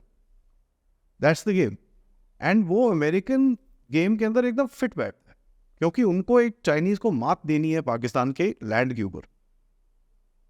और पाकिस्तान इज द ईजीएस्ट वे. तभी जो हम लोग बोलते हैं कि पाकिस्तान में एक चीज़ जो स्टार्ट हुई है, which is the great game 3.0 4.0, जो मर्जी बोल लो आप. All the big powers in the world are playing in Pakistan. America है, चाइना है, रशिया है, भारत है, सारे बैठे हुए वहाँ पर. Everybody wants his piece of cake. तो कंफ्यूजन है, which is a great thing. और ये ग्रुप्स बड़े इंटरेस्टिंग है. जैसे मैं आपको बता रहा था, मुत्ताहिदा जिहाद काउंसिल के अंदर इन लोगों ने एलईटी को बोला है कि भाई आप अपनी रिक्रूटमेंट करो, आईसिस को भेजो, ताकि हम ये अमेरिकन से ये जो काम कराए, डॉलर आए हमारे को. तो वो उसका काफ़ी हद तक उधर पे हो रखा है. जमातुद दावा वाले हैं, वो छोटे छोटे इतने, जमातुल इस्लाम, ये वो काफ़ी सारे हैं. उनको एक ना, उसकी लीडरशिप में 5वें लेवल का बंदे गायब हो गए. लीडरशिप चार्ट में 5वें लेवल का बंदा गायब हो गया. पहले तो क्या हो रहा था, लोकल एरिया कमांडर्स ठुक रहे थे. ठीक है, now you come to the leadership level, तो सिर्फ 4 लेवल के लीडर्स बाकी हैं. एक तो वो सफ़ेद दाढ़ी वाले सारे वहाँ पर, वो जो काली दाढ़ी थे, ब्राउन दाढ़ी थी, अभी वो सफ़ेद हो गई है, वो ऊपर है. उसके बाद 3 लेवल्स हैं और चौथा गायब है. So the game is come to there. And दूसरा, अगर आप चीज़ देखें, अगर आप इनके अटैक्स देखें, अननोन गनमैन सो कॉल्ड जो भी है, they have started targeting the Pakistani army. एक लेफ्टिनेंट कर्नल मरा था in the middle of Lahore, कोई रिजल्ट नहीं आया, कैसे मरा क्या मरा किसी को नहीं पता. एक ISI वाले को मारा था पेशावर के गली के बीच में, गोली से मारा था, एंड नथिंग केम आउट कि ये क्या है क्या नहीं है. ब्रिगेडियर उस्मान, वो अमीन क्या है उसका नाम, वो गया. ठीक है. एंड उसका ये जितने भी टारगेटेड हुए हैं, they all have had a hand in some sort of an attack in India. अभी एक रिसेंटली ISI वाला मारा है, अमीन रईफ करके उसका नाम है, गुरदासपुर में 2015 के अटैक के अंदर उसका हाथ है, पठानकोट वाले में. ठीक है, उसको मारा है. तो ये लेवल. उसके बाद bye the way the latest one है हफीज सईद का रिलेटिव है, उसका भी 3-4 अटैक्स में हाथ है, अब हो गया. तो it is coming up the ladder. एक तो नीचे की जो जितने भी लीडर्स हैं जो आप पे अटैक कर चुके हैं, वो गायब हो गए. चौथे लेवल पे आप आ चुके हो. तो तभी आप देखते हैं कि रिक्रूटमेंट जारी है आईसिस के अंदर, क्योंकि आईसिस के बेसिस इस तरफ नहीं है, वो उस तरफ है, वो रीच से थोड़े बाहर है. एंड वहाँ पर इतनी डिसयूनिटी नहीं है. Pakistan knows what's happening. और मैं ये चीज़ बड़ा क्लियरली बोल रहा हूँ सर आपको. पहला आपका जो way of dealing with Pakistan, appeasement, भैया आप बात सुन लो हमारी, हम आपके पैसे दे देते हैं, हम आपको ये दे देते हैं, हम आपको लैंड दे देते हैं, हम आपको सब कुछ दे देते हैं, नहीं चला. Modi ji brought it up to a surgical strike under the nuclear umbrella level. चला नहीं चला यू कैन से भाई, बट वो जो वायलेंस लेवल्स कम हो गए उससे. ठीक है, कंसिडर द अटैक्स पहले and consider the attacks today, वो एक चीज़ कम हुई है, but it's not solve the problem. Question ये है कि is this now the third type of policy, जो ये लोग पहले तो छुपे रुस्तम होके बोलते थे घर में घुस के मारेंगे, अब तो पार्लियामेंट में बोलते हैं. So if they are saying it, why should we shy away to say कि भाई कुछ नहीं हो रहा. Something is happening, I don't know what it is, but कोई तो घर में घुस के किसी को मार रहा है. And by using this policy, you have a classic case of deniability. Secondly you are giving an answer to Pakistan in its own language, जहाँ उसको समझ में आता है. इसको डिप्लोमेसी नहीं समझ में आती, इसको मिलिट्री पावर नहीं समझ में आता, इसको इकोनॉमिक नहीं समझ में आती. अगर आता होता तो आज वो पाकिस्तान नहीं होता. You have to use the same language that he understands. It needs to be brought to a point कि ये जितने भी ग्रुप्स हैं और जितने भी सो कॉल्ड ISI वाले हैं, घर से निकलने से पहले इनको सोचना पड़ेगा कि भाई ये फिर लास्ट दिन तो नहीं होगा. And slow and study you will find that is happening. कई लीडर्स हैं, हाफिज सईद को पब्लिक में देखा नहीं है लोगों ने. दाऊद इब्राहिम, जब से वो एक वो रूमर चला था उसके बाद वो पब्लिक में दिखा नहीं है. By the way, Dawood Ibrahim runs the biggest fake passport industry in Pakistan. और मसूद अजहर तो तब से नहीं दिखा है जब से बालाकोट स्ट्राइक हुई है. वो है कहाँ पे? हाँ ऐसा वो तो गया, डर लगता है उसको कि निकल आऊंगा तो एक और स्ट्राइक पे वही. तो अब नाउ देर से कि भी आप तालिबान से करा रहे हो, जिससे मर्जी करा रहे हो. वो CIA वाली ने बोला था भाई अगर वो बोल भी दे कि हम करा रहे हैं, क्या फर्क पड़ता है. आप बोल नहीं, फर्क तो छोड़ो, आप बोलोगे प्रूफ तो दिखा दे. सारा एडम्स का प्रूफ है, उसने कह दिया. हाँ, एडम्स को अगर आप देखो, that tells you why Americans have lost every war. उसको देने का आइडिया नहीं है. कहती है ISKP का चीफ सनाउल्लाह गफारी, अलकायदा के साथ और तालिबान के साथ बड़ी अच्छी दोस्ती है उसकी. वॉइस ऑफ खोरासान मैगजीन कभी पढ़ के देख ले तो वो पहले पेज में तालिबान को हमेशा गाली निकालते हैं कि तुम काफिर हो, काफिरों के पैसे लेके हो, तुमको सबको लाइन लगा के ठोकना चाहिए हमको. जहाँ पर शरिया इम्प्लीमेंटेड है ये उनको ठोकना चाहते हैं. तो this is something that they need to understand. IS is a different animal altogether. और ये पाकिस्तान ने क्रिएट तो कर दिया. नाउ IS के अंदर एक बड़ी अच्छी गेम है इस बारी. पिछली बार इन लोगों ने टेरिटरी ली थी. They acted like a state and they got thocophied like a state. This time they have not done that. इनको बोला गया है साहब, स्टेट मत लो, जगह मत होल्ड करो, कैंप्स बनाओ, मूव करो, ताकि आप लोग you are not targeted that means.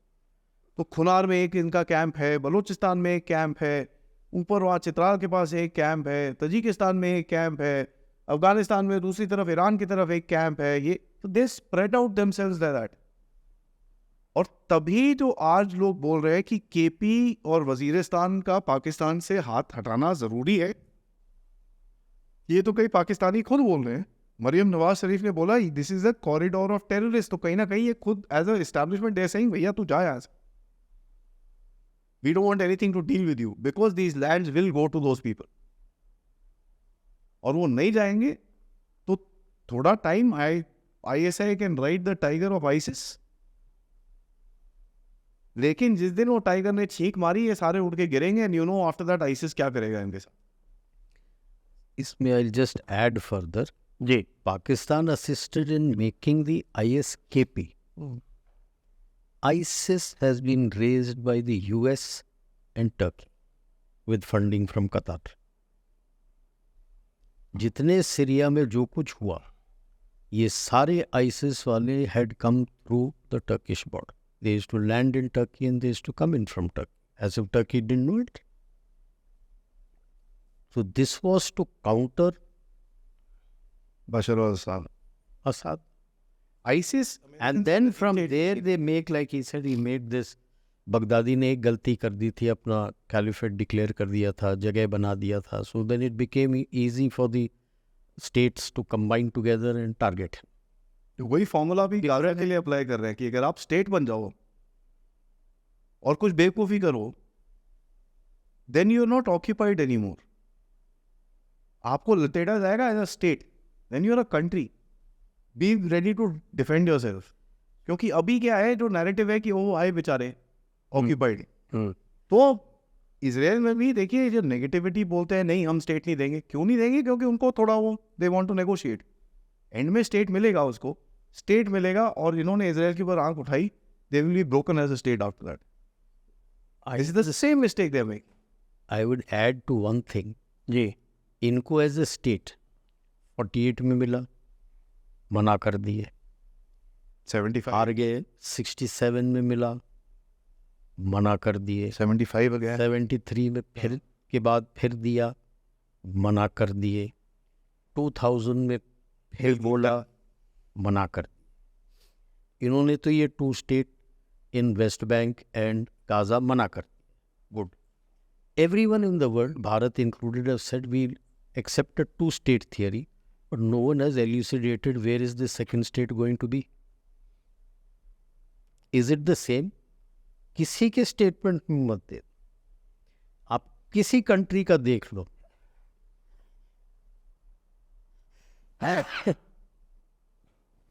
क्योंकि इन लोगों ने मना किया है, तो क्या वही जगह है? वो तो पहले मना कर चुके हैं। अगर वो जगह नहीं है तो ये सेकंड स्टेट है किधर? From the river to the sea. अब from the which river to which sea? एक और वो तो अभी खत्म कर दिया। तो you can go from Jordan river to the Red Sea, तो विच रिवर टू विच सी? वो भी कर सकते हो ना, वो भी जगह है, लेजेंड है वहाँ पे। नो, जॉर्डन कहाँ से किधर क्या करोगे इनके साथ? तो just added this for fun से कि सब But ने एक- बोला। नहीं, पाकिस्तान के बारे में जनरल साहब आपसे पूछूंगा ये हाँ जी, कई लोगों से मैं पूछता हूँ और अलग अलग जवाब मिलते हैं। ये Pakistan in it's present state, जिसको कहते हैं, कई लोग कहते हैं कि साहब a strong Pakistan is in India's interest. आपकी क्या प्रतिक्रिया है इस पर? Firstly, I have never subscribed to that. A strong Pakistan has never been in India's interest, and less strong Pakistan has also never been in India's interest. No Pakistan is it? Pakistan has never been in India's interest because Sure. Pakistan looks at you as an enemy. There is a reason. And चलो, to give the devil its due, जब partition हुआ, governance का सारा model हमें मिला, पूरा layout. उनको एक प्रोविंसेस जुड़े हुए मिले। Only entity which had it's spread in every area, because the Britishers had left that behind to control the population, was the Pakistan Army. They got the western headquarters, जो रावलपिंडी में होती थी, that GHQ बन गया जो। हाँ, जो GHQ बन गया, that was the western command headquarters.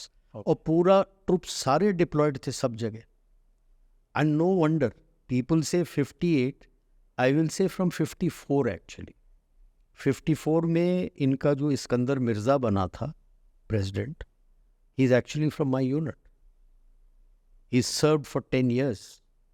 And when we were doing this tenure in Bannu and all these areas, he liked that area, applied to become a आपके यूनिट थे Punahos. Poona hall.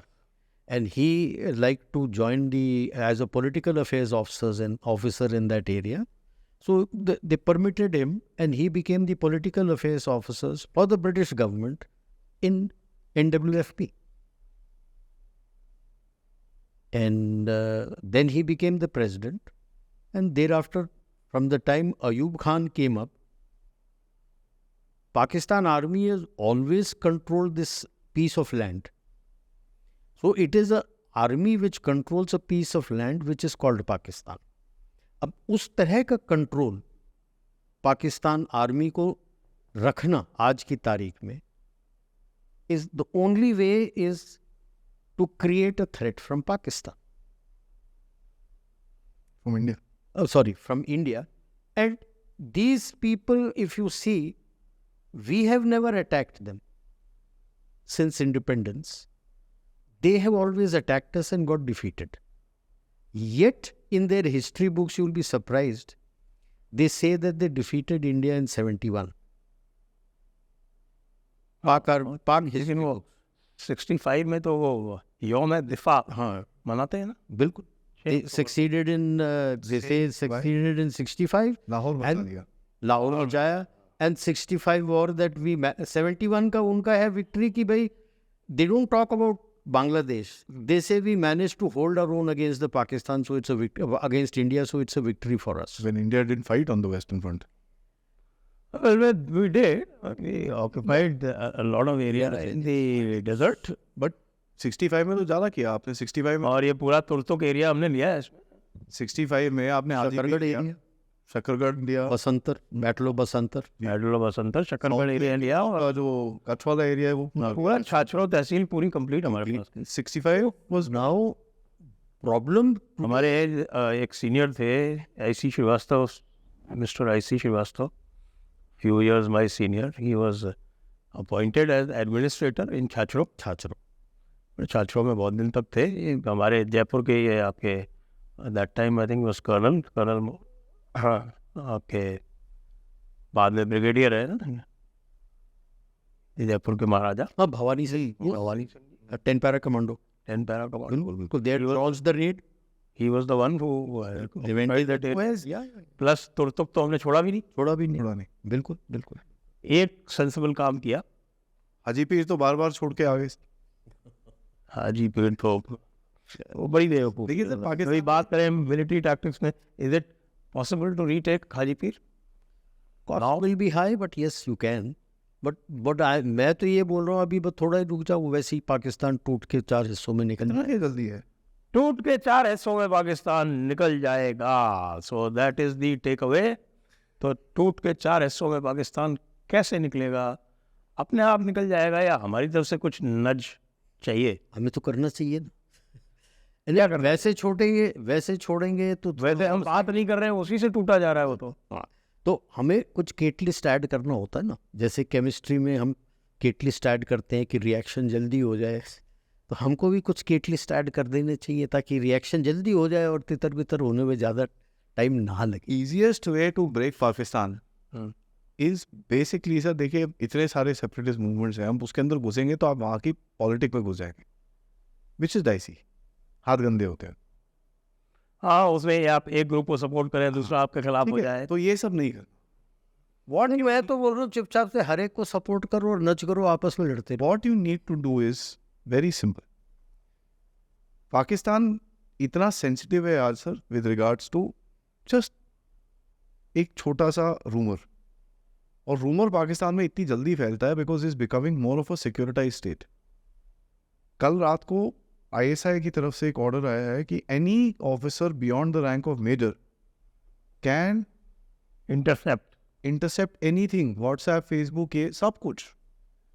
X के साथ इनकी negotiation चल रही है जहां पर ये लोग प्लान कर रहे हैं कि इसको बैन करना है। What does that tell you? Mindset पे देखिए, इट्स एन इनसिक्योर कंट्री, इनको पता नहीं है कहाँ पर क्या होगा, they don't know, they not getting feedback from the ground.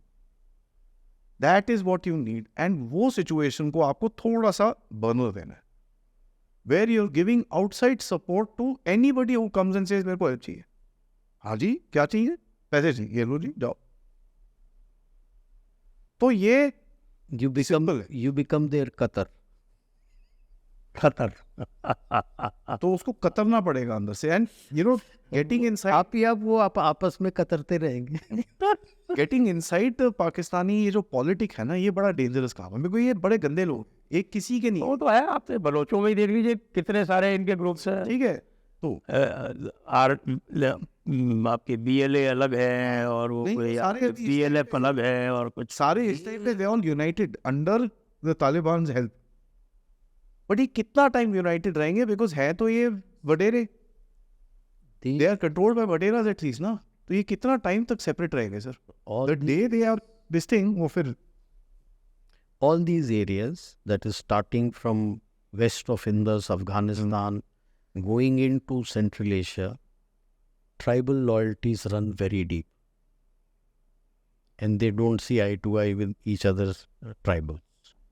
So उनके customs and other things change from tribes to tribes. And they have not been able to come out of it as yet. साथ में लड़ेंगे, going but common enemy है, साथ में लड़ लेंगे, enemy चला गया, आपस में लड़। आपस में लड़ेंगे। You see what happened when, लड़ना तो है ही है। हाँ, you see what happened when Soviet Union went back. उनको हम आज के टर्म में वॉरलॉर्डिज्म बोलते हैं। What else is warlordism? Is tribal loyalties only. You don't see eye to eye. इनके अंदर, और ये फैला हुआ है पाकिस्तान के अंदर भी, बाकी ईस्ट ऑफ इंडस में भी। This is how they are. जो इनका ये जमींदारी सिस्टम था वो तो गया ही नहीं, एज इट इज है वो एसिटिस है, वही वडेरे जिनको वही मैं बोल रहा हूँ, वडेरे हैं। so it can't go. So these loyalties can't go because the Vaderas don't see eye to eye with each other. So that's the problem. आप इसके अंदर इंटरफेयर नहीं कर सकते। तो इसीलिए मैं कह रहा था इंटरफेयर बी ए कतर, जिस सबको जो हेल्प चाहिए दे दो, वो आपस में लड़ेंगे। जो ताकतवर होगा बाकियों को मार देगा। तो इसीलिए that is where I said catalyst, you act by feeding the catalyst so that this I think that is where Pakistan made a mistake कि कैटलिस्ट के बजाय वो अफगानिस्तान में पार्टिसिपेंट बन गया। बिल्कुल दूसरा सर इसका एक मेन चीज आपको समझनी चाहिए, बिगेस्ट मिस्टेक। पंजाब जो है ना, पंजाब के अंदर जो कल्चर है ऑफ सुपीरियोरिटी, राइट, और ये चीज पाकिस्तानी आर्मी में भी आ रही है अभी। The day is not far when the Pashtun will fight the Punjabi, that day is not far, ठीक है। और ये जो फ्रंट में ऑपरेशंस करते हैं ये पंजाबियों को भेजते हैं, they don't send the Pashtun soldiers there. पश्तूनों को भेजेंगे, बलोच में भेज देंगे, वहाँ पर कश्मीर में भेज देंगे, but they will not send them there. आप अभी 2-3 हफ्ते पहले स्वात में जलाया था ना एक बंदे को, ठीक है, बात में पंजाबी गए, पश्तूनों ने जलाया वो उसको, रेट्रीब्यूशन हुआ, पश्तून को यहाँ पर 6-8 का मारा था इन लोगों ने पंजाब में कहीं पे। तो ये that day is not far. और जिस दिन पश्तून खड़ा, आज क्या है ना सर, NFWP का जो पश्तून है वो पता नहीं वो गांधीवाद में कहाँ घुसा हुआ है, उसके 10 किलोमीटर उस तरफ जाओ तो वो बंदूकें उठा के खड़े हैं। बट ये जो पश्तून आवाज़ है PTM की, तहफ़्फ़ुज़ मूवमेंट की जो आवाज़ है, वो गांधीवाद में। उस दिन भी एक फ़ोटो आई थी, सफ़ेद कपड़े पहन के वो झंडा वंडा ला रहे पाकिस्तान का, हम बड़े ये हैं, हम बड़े वो हैं। I don't know where that thing comes. Khan Abdul Ghaffar Khan का उसकी उसी में चली जा रही है, लेगेसी चल रहा है अभी। फ्रंटियर गांधी। बट वो एक दिन टूटेगा। That's the day when Pakistan will break, because जिस दिन पश्तून बोला बस, पूरा आपका आधा अफगानिस्तान इस तरफ खड़ा होगा कि भाई पश्तून ने बुलाया। सर आज की तारीख में Very- भी आप देख लो, his writ barely runs in KP in Balochistan. देखिए अभी लेटेस्ट हमें पता है कि वो जो दीर में इनका जो कैंप था वो दैट वाज ब्लोन अवे, और उसके बाद से वो लोवारी पास का जो इनका एंट्री पॉइंट है ब्लॉक, चित्राल एरिया का, वो ब्लॉक्ड। और किसने ब्लॉक करा है? तो दीर और चित्राल में तो देयर रिट इज गॉन। अच्छा, वो जो रिवर आती है वो कुनार रिवर, वो सीधे जलालाबाद में मिलती है, तो वो रोड जो है वो ओपन है। बिल्कुल एक्चुअली आपको जाना है अगर पाकिस्तान से जलालाबाद, चित्राल, तो जलालाबाद होके जाइए, और वो रोड किसने ब्लॉक करी है? दैट्स आप लोवारी होके नहीं जा सकते। this is, you can say, the reverse of what the Pakis were doing with ISAF, कि कराची से आप पेशावर और उस जगह से होते हुए बोलान पास से होते हुए जा रहे थे, तो आप हमको टैक्स दीजिए। अब वो पकड़ेंगे, अच्छा जलालाबाद से वहाँ जाना है, हाँ जाओ जाओ जाओ, इतने टैक्स हमको दे दो, जब कुछ होगा तो वो रोक लेंगे। अब पाकिस्तान को समझ नहीं आ रहा जाऊं कैसे। बाकी KP में अभी भी ये आप देखो, मैं वही बोल रहा हूँ सर, वो रोड किसने ब्लॉक करी है, ये सवाल। सबसे ज़्यादा जो ये कश्मीर में आजकल जो इंटरेस्ट है ना, आप इनके यूट्यूब देखो तो they are full of videos on the tunnels that India is making. एक भी टनल नहीं है, कुछ नहीं। ये आपके काराकोरम हाईवे अगर जाना है, अगर रावलपिंडी से सीधे इनको जाना है बाबूसर पास से होके, तो वो भी पास ऊपर से जाओ, और कहीं भी जाना है आपको तो you have to go through a big pass. कहीं पे भी कोई टनल वनल बनाए कुछ नहीं है। बोलान से जाओ आप, बोलान में जब चाहे तब वो BLA वाले रोक देते हैं। चाइनीज ने बनाए हैं, बट चाइनीज ऐसे हैं सर, ये बड़ा हमको समझना चाहिए। चाइनीज ने जिस जगह पे बनाया है, दैट्स नो। भाई वो एक अट्टासर लेक बनी थी, याद आपको? एक काराकोरम हाईवे पे एक जो है वो वहाँ पे टेम्पररी लेक बन गई थी। हाँ हाँ लैंडस्लाइड वगैरह हो, लैंडस्लाइड वगैरह होके वहाँ पे इट इज कॉल्ड अट्टासर लेक। तो वो करीब 6 साल तक बनी रही, और फिर चाइनीज ने वहाँ कोई वो टनल वनल बना के उसका बाईपास निकाल के अब कुछ वो किया है। वैसे भी 6 महीने तो रास्ता वो बंद रहता ही है। बंद रहता। But how does that help the common Pakistani sir? नहीं, वही है, देखो ये इतना वो कहते हैं कि साहब देखिए चित्राल हम नहीं जा सकते, हम इधर क्वेटा नहीं जा सकते, हमको इससे इतने बड़े बड़े पासेस से होके जाना पड़ता है। इंडिया को देखिए, वो उसने वो 111 किलोमीटर की रेलवे लाइन बनाई जिसमें 90 किलोमीटर तो खाली ब्रिजेस टनल ही टनल है, और बाकी 10 किलोमीटर ब्रिज है। तो ये सब रोज चलता है पाकिस्तान के चैनल पे। सर दूसरा आप एक चीज़ देखिए, you have to understand 2-3 things. One, उनको ये दिखता है, एंड देर आर तीथवाल की जगहों पे काफ़ी जगह हैं जहाँ पर सामने दिखता है, ये सामने, आई मीन वो रिवर के सामने खड़े हैं, दिखता है, बातें कर सकते हैं लोग, क्या हो रहा है भाई, बिजली आ रही है, तुम्हारे क्या हो रहा है, कुछ नहीं है, दिखता है। And most of this people our families at the end of it.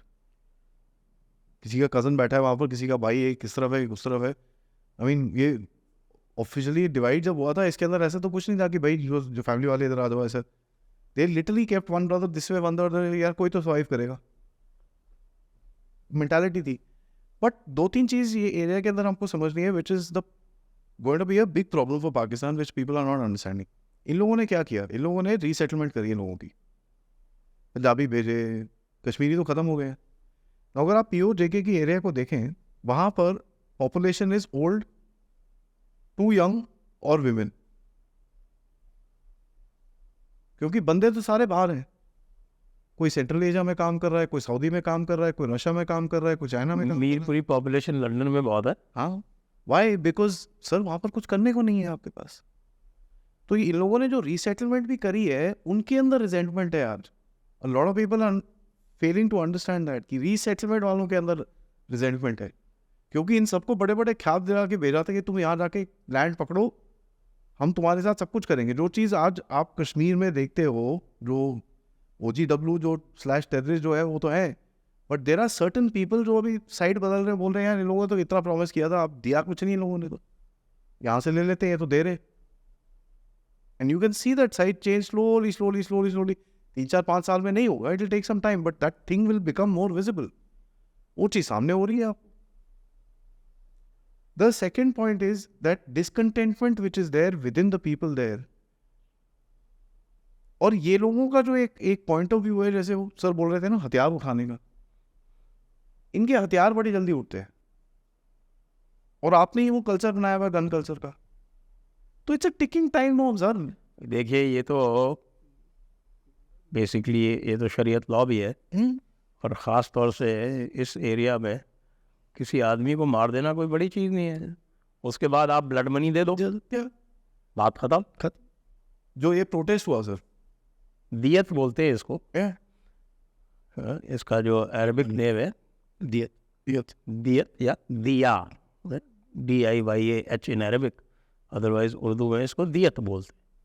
तो दियत इज़ अ कस्टम देयर, और वो कस्टम खास तौर से KP में बहुत ही प्रोमिनेंट है।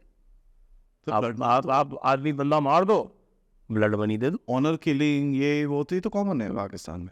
तो ये areas are very it's not easy for Pakistanis to be here. The only reason ये लोग अभी आके हमारे बॉर्डर्स के ऊपर ऐसे जो भी उल्टे काम करते हैं, इज बिकॉज इनके इंफ्रास्ट्रक्चर थोड़ा बहुत डेवलप्ड है इस जगह के अंदर, थोड़ा बहुत। दूसरी तरफ अगर आप देखो, वहाँ तो कुछ नहीं है, देयर इज नथिंग। तो अगर आप अपनी स्टेट की रिट भी डालना चाहते हो, there is no way you can go. अभी भी ये जो क्या है, अर्ज बे इख्तिकाम, क्या व्हाटएवर दैट नॉनसेंस इज, ठीक है, general solution for Pakistani army का जनरल उठा था, उसका उल्टा TTP ने कर दिया ना, आपको पता है सर? पता है अज़्म शरिया। वो पाकिस्तानी आर्मी का जनरल सुबह उठा था, रात को थोड़ी ज़्यादा पी ली थी उसने, करा तो हाँ जी आओ नाम अज़्म इस्तिकाम। ये लोग अभी भी बॉर्डर पे खड़े हैं, they are not gone inside. जी, शहबाज शरीफ का लेटेस्ट स्टेटमेंट सुना आपने क्या अज़्म इस्तिकाम के बारे में? पॉलिटिकल मीटिंग नहीं, उन्होंने कहा ये कोई हमारा ऑपरेशन नहीं है, ये हम तो रेगुलरली करते रहते हैं। ये तो थोड़ा जो ऑपरेशन था उसको थोड़ा और इंटेंस कंसोलिडेशन है ये। वो चक्कर क्या है, आप जाके करने के लिए कुछ है नहीं ना, पैसे नहीं, गाड़ी में फ्यूल नहीं, एमिनेशन नहीं, रेशन नहीं। आप चाइना के बोलने के चक्कर में आपने ऑपरेशन तो लॉन्च कर दिया। 3 दिन के बाद अमेरिकन पार्लियामेंट ने बोला अच्छा आपने ऑपरेशन लॉन्च करा, आपका तो इलेक्शन ही बेस्ड है। रेजोल्यूशन पास हो गया वहाँ पर 368 वर्सेस 7। कांग्रेस के अंदर दे पास्ड अ रेजोल्यूशन, पाकिस्तानी बोला ये तो लग गए, पैसे बंद हो जाएंगे, भागते हुए कहीं रोते हुए वहाँ पर, नहीं सर, नहीं नहीं नहीं सर, ऐसा कुछ नहीं है सर, हमारे पास तो हथियार ही नहीं है सर, हम आपके पास आ रहे थे हथियार मांगने के लिए। इसके अंदर 3 पॉइंट है major that we need to look at sir. 1, I don't think TTP BLA के ऑपरेशंस रिड्यूस होंगे पाकिस्तान के। ठीक है, टू अ पॉइंट कि अगर आज इनकी killing ratio is about 8 to 10 people per day, ये किलिंग रेशो और ऊपर जाएगी. पॉइंट 2, चाइनीज के ऊपर टारगेट रहेगा और ये टीटीपी बीएलए नहीं करेगा, बीएलए करेगा, टीटीपी नहीं करेगा, ये करेगा आईएसकेपी पाकिस्तान खुद, because that's the easiest way to get rid of Chinese loans. अगर जब तक चाइना अंदर है तो मांगेगा, जब वो बाहर खड़ा है तो क्या मांगेगा फिर. एक उनका वो मौलवी था ना, वो बोलता था, ए सबको बोल दो हम कोई सूद वूद नहीं देंगे, ज्यादा मांगोगे और खालिद रिजवी हाँ लद्दाख. ठीक है. नाउ तीसरा पॉइंट है कि अमेरिकन कितना इन्वॉल्व होते हैं इसके अंदर. इस टाइम पे there is a American army and Pakistani army are doing counter terrorism in urban warfare operations. Exercise कर रहे हैं वो उनके साथ. तो ये दो तरफ जा सकता है. अगर पाकिस्तानी आर्मी उठा के कहीं पे किसी बेवकूफ के साथ अमेरिकन इंटरेस्ट पे कहीं हिट करा दे, टू गेट द अमेरिकन री पुल्ड इनटू दिस रीजन, क्योंकि वो है ना अमेरिकन के अंदर, मेरे को कैसे मारा, मैं आता हूँ फिर. If that happens then Pakistan का थोड़ा सर्वाइवल 1-2 साल एक्सटेंड हो जाएगा. If that does not happen, America के, मैं तो बड़ा ओपनली बोलता हूँ, अमेरिका के इंटरेस्ट के अंदर है बलूचिस्तान को सेपरेट करना. उन्होंने तो मैप शैप निकाल रखे सर. बलूचिस्तान को सेपरेट करना है because Balochistan is a place there he can, one, throw the Chinese out from border, two, he can control Iran, he can finger around with India, he can control the route to Central Asia, which is a little tinkle he can do. वो जो Russia का soft underbelly है वहाँ पर तंग कर सकता है, हर जगह कर सकता है. और सर 830 बेस है, 831 हो जाएगा, कोई उसको फर्क नहीं पड़ेगा. He needs to control this region. और दूसरा, अगर उसको सऊदी अरेबिया के साथ कुछ गेम खेलना है in the long term, which is what the साउदीज want, कि आप हमको न्यूक्लियर कवर दो और डिफेंस डील करो हमारे साथ, then we will talk about the dollar, which is what the negotiations are happening right now. अगर उसको सऊदी के साथ कुछ करना है, he needs a back base somewhere in this area. And we must always remember, America is a air and a maritime power. It is not a land-based power. इनको port चाहिए होते हैं. They need that to showcase their strength. Otherwise they cannot act. 4.5 lakh की army है sir, हमारा CAPF उनसे ज़्यादा है. You've got 12 aircraft carriers, which are the big ones. You've got 11 mini carriers, which are the jump carriers. उसके बाद आपके पास 150 destroyers हैं, 150 और frigates हैं. You've got enough to destroy a country. That's their power. उस पे वो खेल रहा है. अगर उस पे खेलना है, Balochistan is critical. Add to what he says, sir. ये एक लेफ्टिनेंट कर्नल रैल्फ पीटर्स रहे हैं. He is actually now a Republican. He was involved in the Iran-Contra affair and he had been forced to put in his papers. इन्होंने एक map बनाया था, redrawing the borders of middle east करके वो paper था, blood brothers. मैं जब Tajik, he made that and wrote that paper sometime in 98-99. Updated 2000. I went to Tajikistan in 2003. The American DA, major साहब थे वो फ्रॉम आमडकोर, तो आमडकोर नेट में दोस्ती हो गई. उसने मेरे को ये दिया, सर आप पढ़ो. वो 2006 में रिवाइज्ड एडिशन यूएस के आर्म्ड फोर्सेस जर्नल में आया है, where they have redrawn the borders of all the Muslim countries, including Pakistan. yes, Starting from Pakistan. And you go west. वही आपका map, ultimately we started by talking about the map. तो उसमें Baluchistan is a separate country and it takes element Baluch area, Sistan, Baluchistan of Iran also. That means Chabahar port also is with it and Gwadar is also with it. All areas west of Indus River is part of Afghanistan. Pakistan is left only with Sindh, Punjab. They had given it at that time, he had made it in 98, where a POK was given to Afghanistan. Gilgit Baltistan was given. No, Pura. हाँ, sorry. POJK stayed with them, and Gilgit-Baltistan went to Afghanistan. Islamabad के ऊपर एक वो स्लीवर दिया हुआ है थोड़ा सा उसको डेप्थ देने के लिए, ताकि ये कैपिटल है यार इसका, That's it. कैपिटल बॉर्डर पे नहीं And the way things are moving is indicating towards that. And which is where I feel, because today, आज के तारीख में, US, China, Pakistan is also looking at it. We should also look at it. Gilgit-Baltistan is the strategic key for, if in future you also want to do something in Xinjiang, without Gilgit-Baltistan you can't do anything. And the moment you have Gilgit-Baltistan, today you are east of Pakistan. So when you launch an offensive, there are multiple river and canal obstacles that you have to cross. The moment you have come on top, you will come between the rivers. And he doesn't have today any money available to start creating cross canals, because वो flow कैसे लेगा? यहाँ तो easy है, ऊपर से नीचे डाल दिया तो gravity से water flow कर जाएगा. So you have multiple canal systems. He won't get anything. The moment he is conventionally now becomes even weaker, that he can't do anything, चुप होने लगे. अब इस चर्चा को हम थोड़ा कंक्लूजन की तरफ ले जाएंगे. तो अंत में आपसे ये प्रश्न पूछूंगा कि ये जो इंडस वाटर ट्रीटी है, क्या इसको ख़त्म कर देना चाहिए? मेरा मानना है ख़त्म करने से पहले जो ट्रीटी में आपको पानी दिया है उसका तो इस्तेमाल कर ले. रावी से स्टार्ट हुआ है, बट अभी रावी है, सतलज है, ब्यास है, उसके सारा पानी दे दो ना. आज भी इतना सारा पानी सतलज और ब्यास का और रावी का पाकिस्तान के अंदर चला जाता है, जो as per Indus water treaty जाने की ज़रूरत नहीं है. Without breaking that treaty you can break him. और जब नहीं सुनेगा, then break the treaty. But before you break the treaty, create all the resources to utilize all the three rivers of the north, Indus, Jhelum and Chenab. उसको आप किस तरह से इस्तेमाल करोगे वो भी आप प्लान बना के रख लो.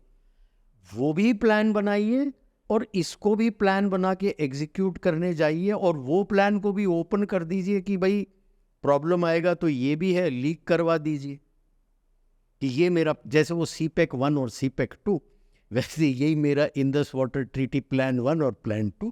अभी तो बेचारे इसी में चिंतित है कि चैंपियंस ट्रॉफी में भारत आएगा कि नहीं आएगा. दूसरी रिवर बंद करिए ना उनकी, वाह, दूसरी रिवर बंद करिए. दूसरी तरफ भी है कि इंडस दूसरी तरफ है ना. अरे भाई, कुनार है, काबुल है, खुर्रम है. सो बाय द वे आपको पता है कुनार और काबुल के ऊपर डैम बन रहा है. कौन बना रहा है वो मत पूछेगा, बनना चाहिए. खुर्रम के ऊपर भी बन रहा है, सुना बिल्कुल. तो आइए आज की चर्चा को अब यहीं समाप्त करते हैं. आप सभी दर्शकों का बहुत बहुत धन्यवाद. मेजर जनरल राजीव नारायण जी को बहुत बहुत धन्यवाद और आदि अचिन को बहुत बहुत धन्यवाद. जय हिंद, जय भारत, वंदे मातरम. जय भारत.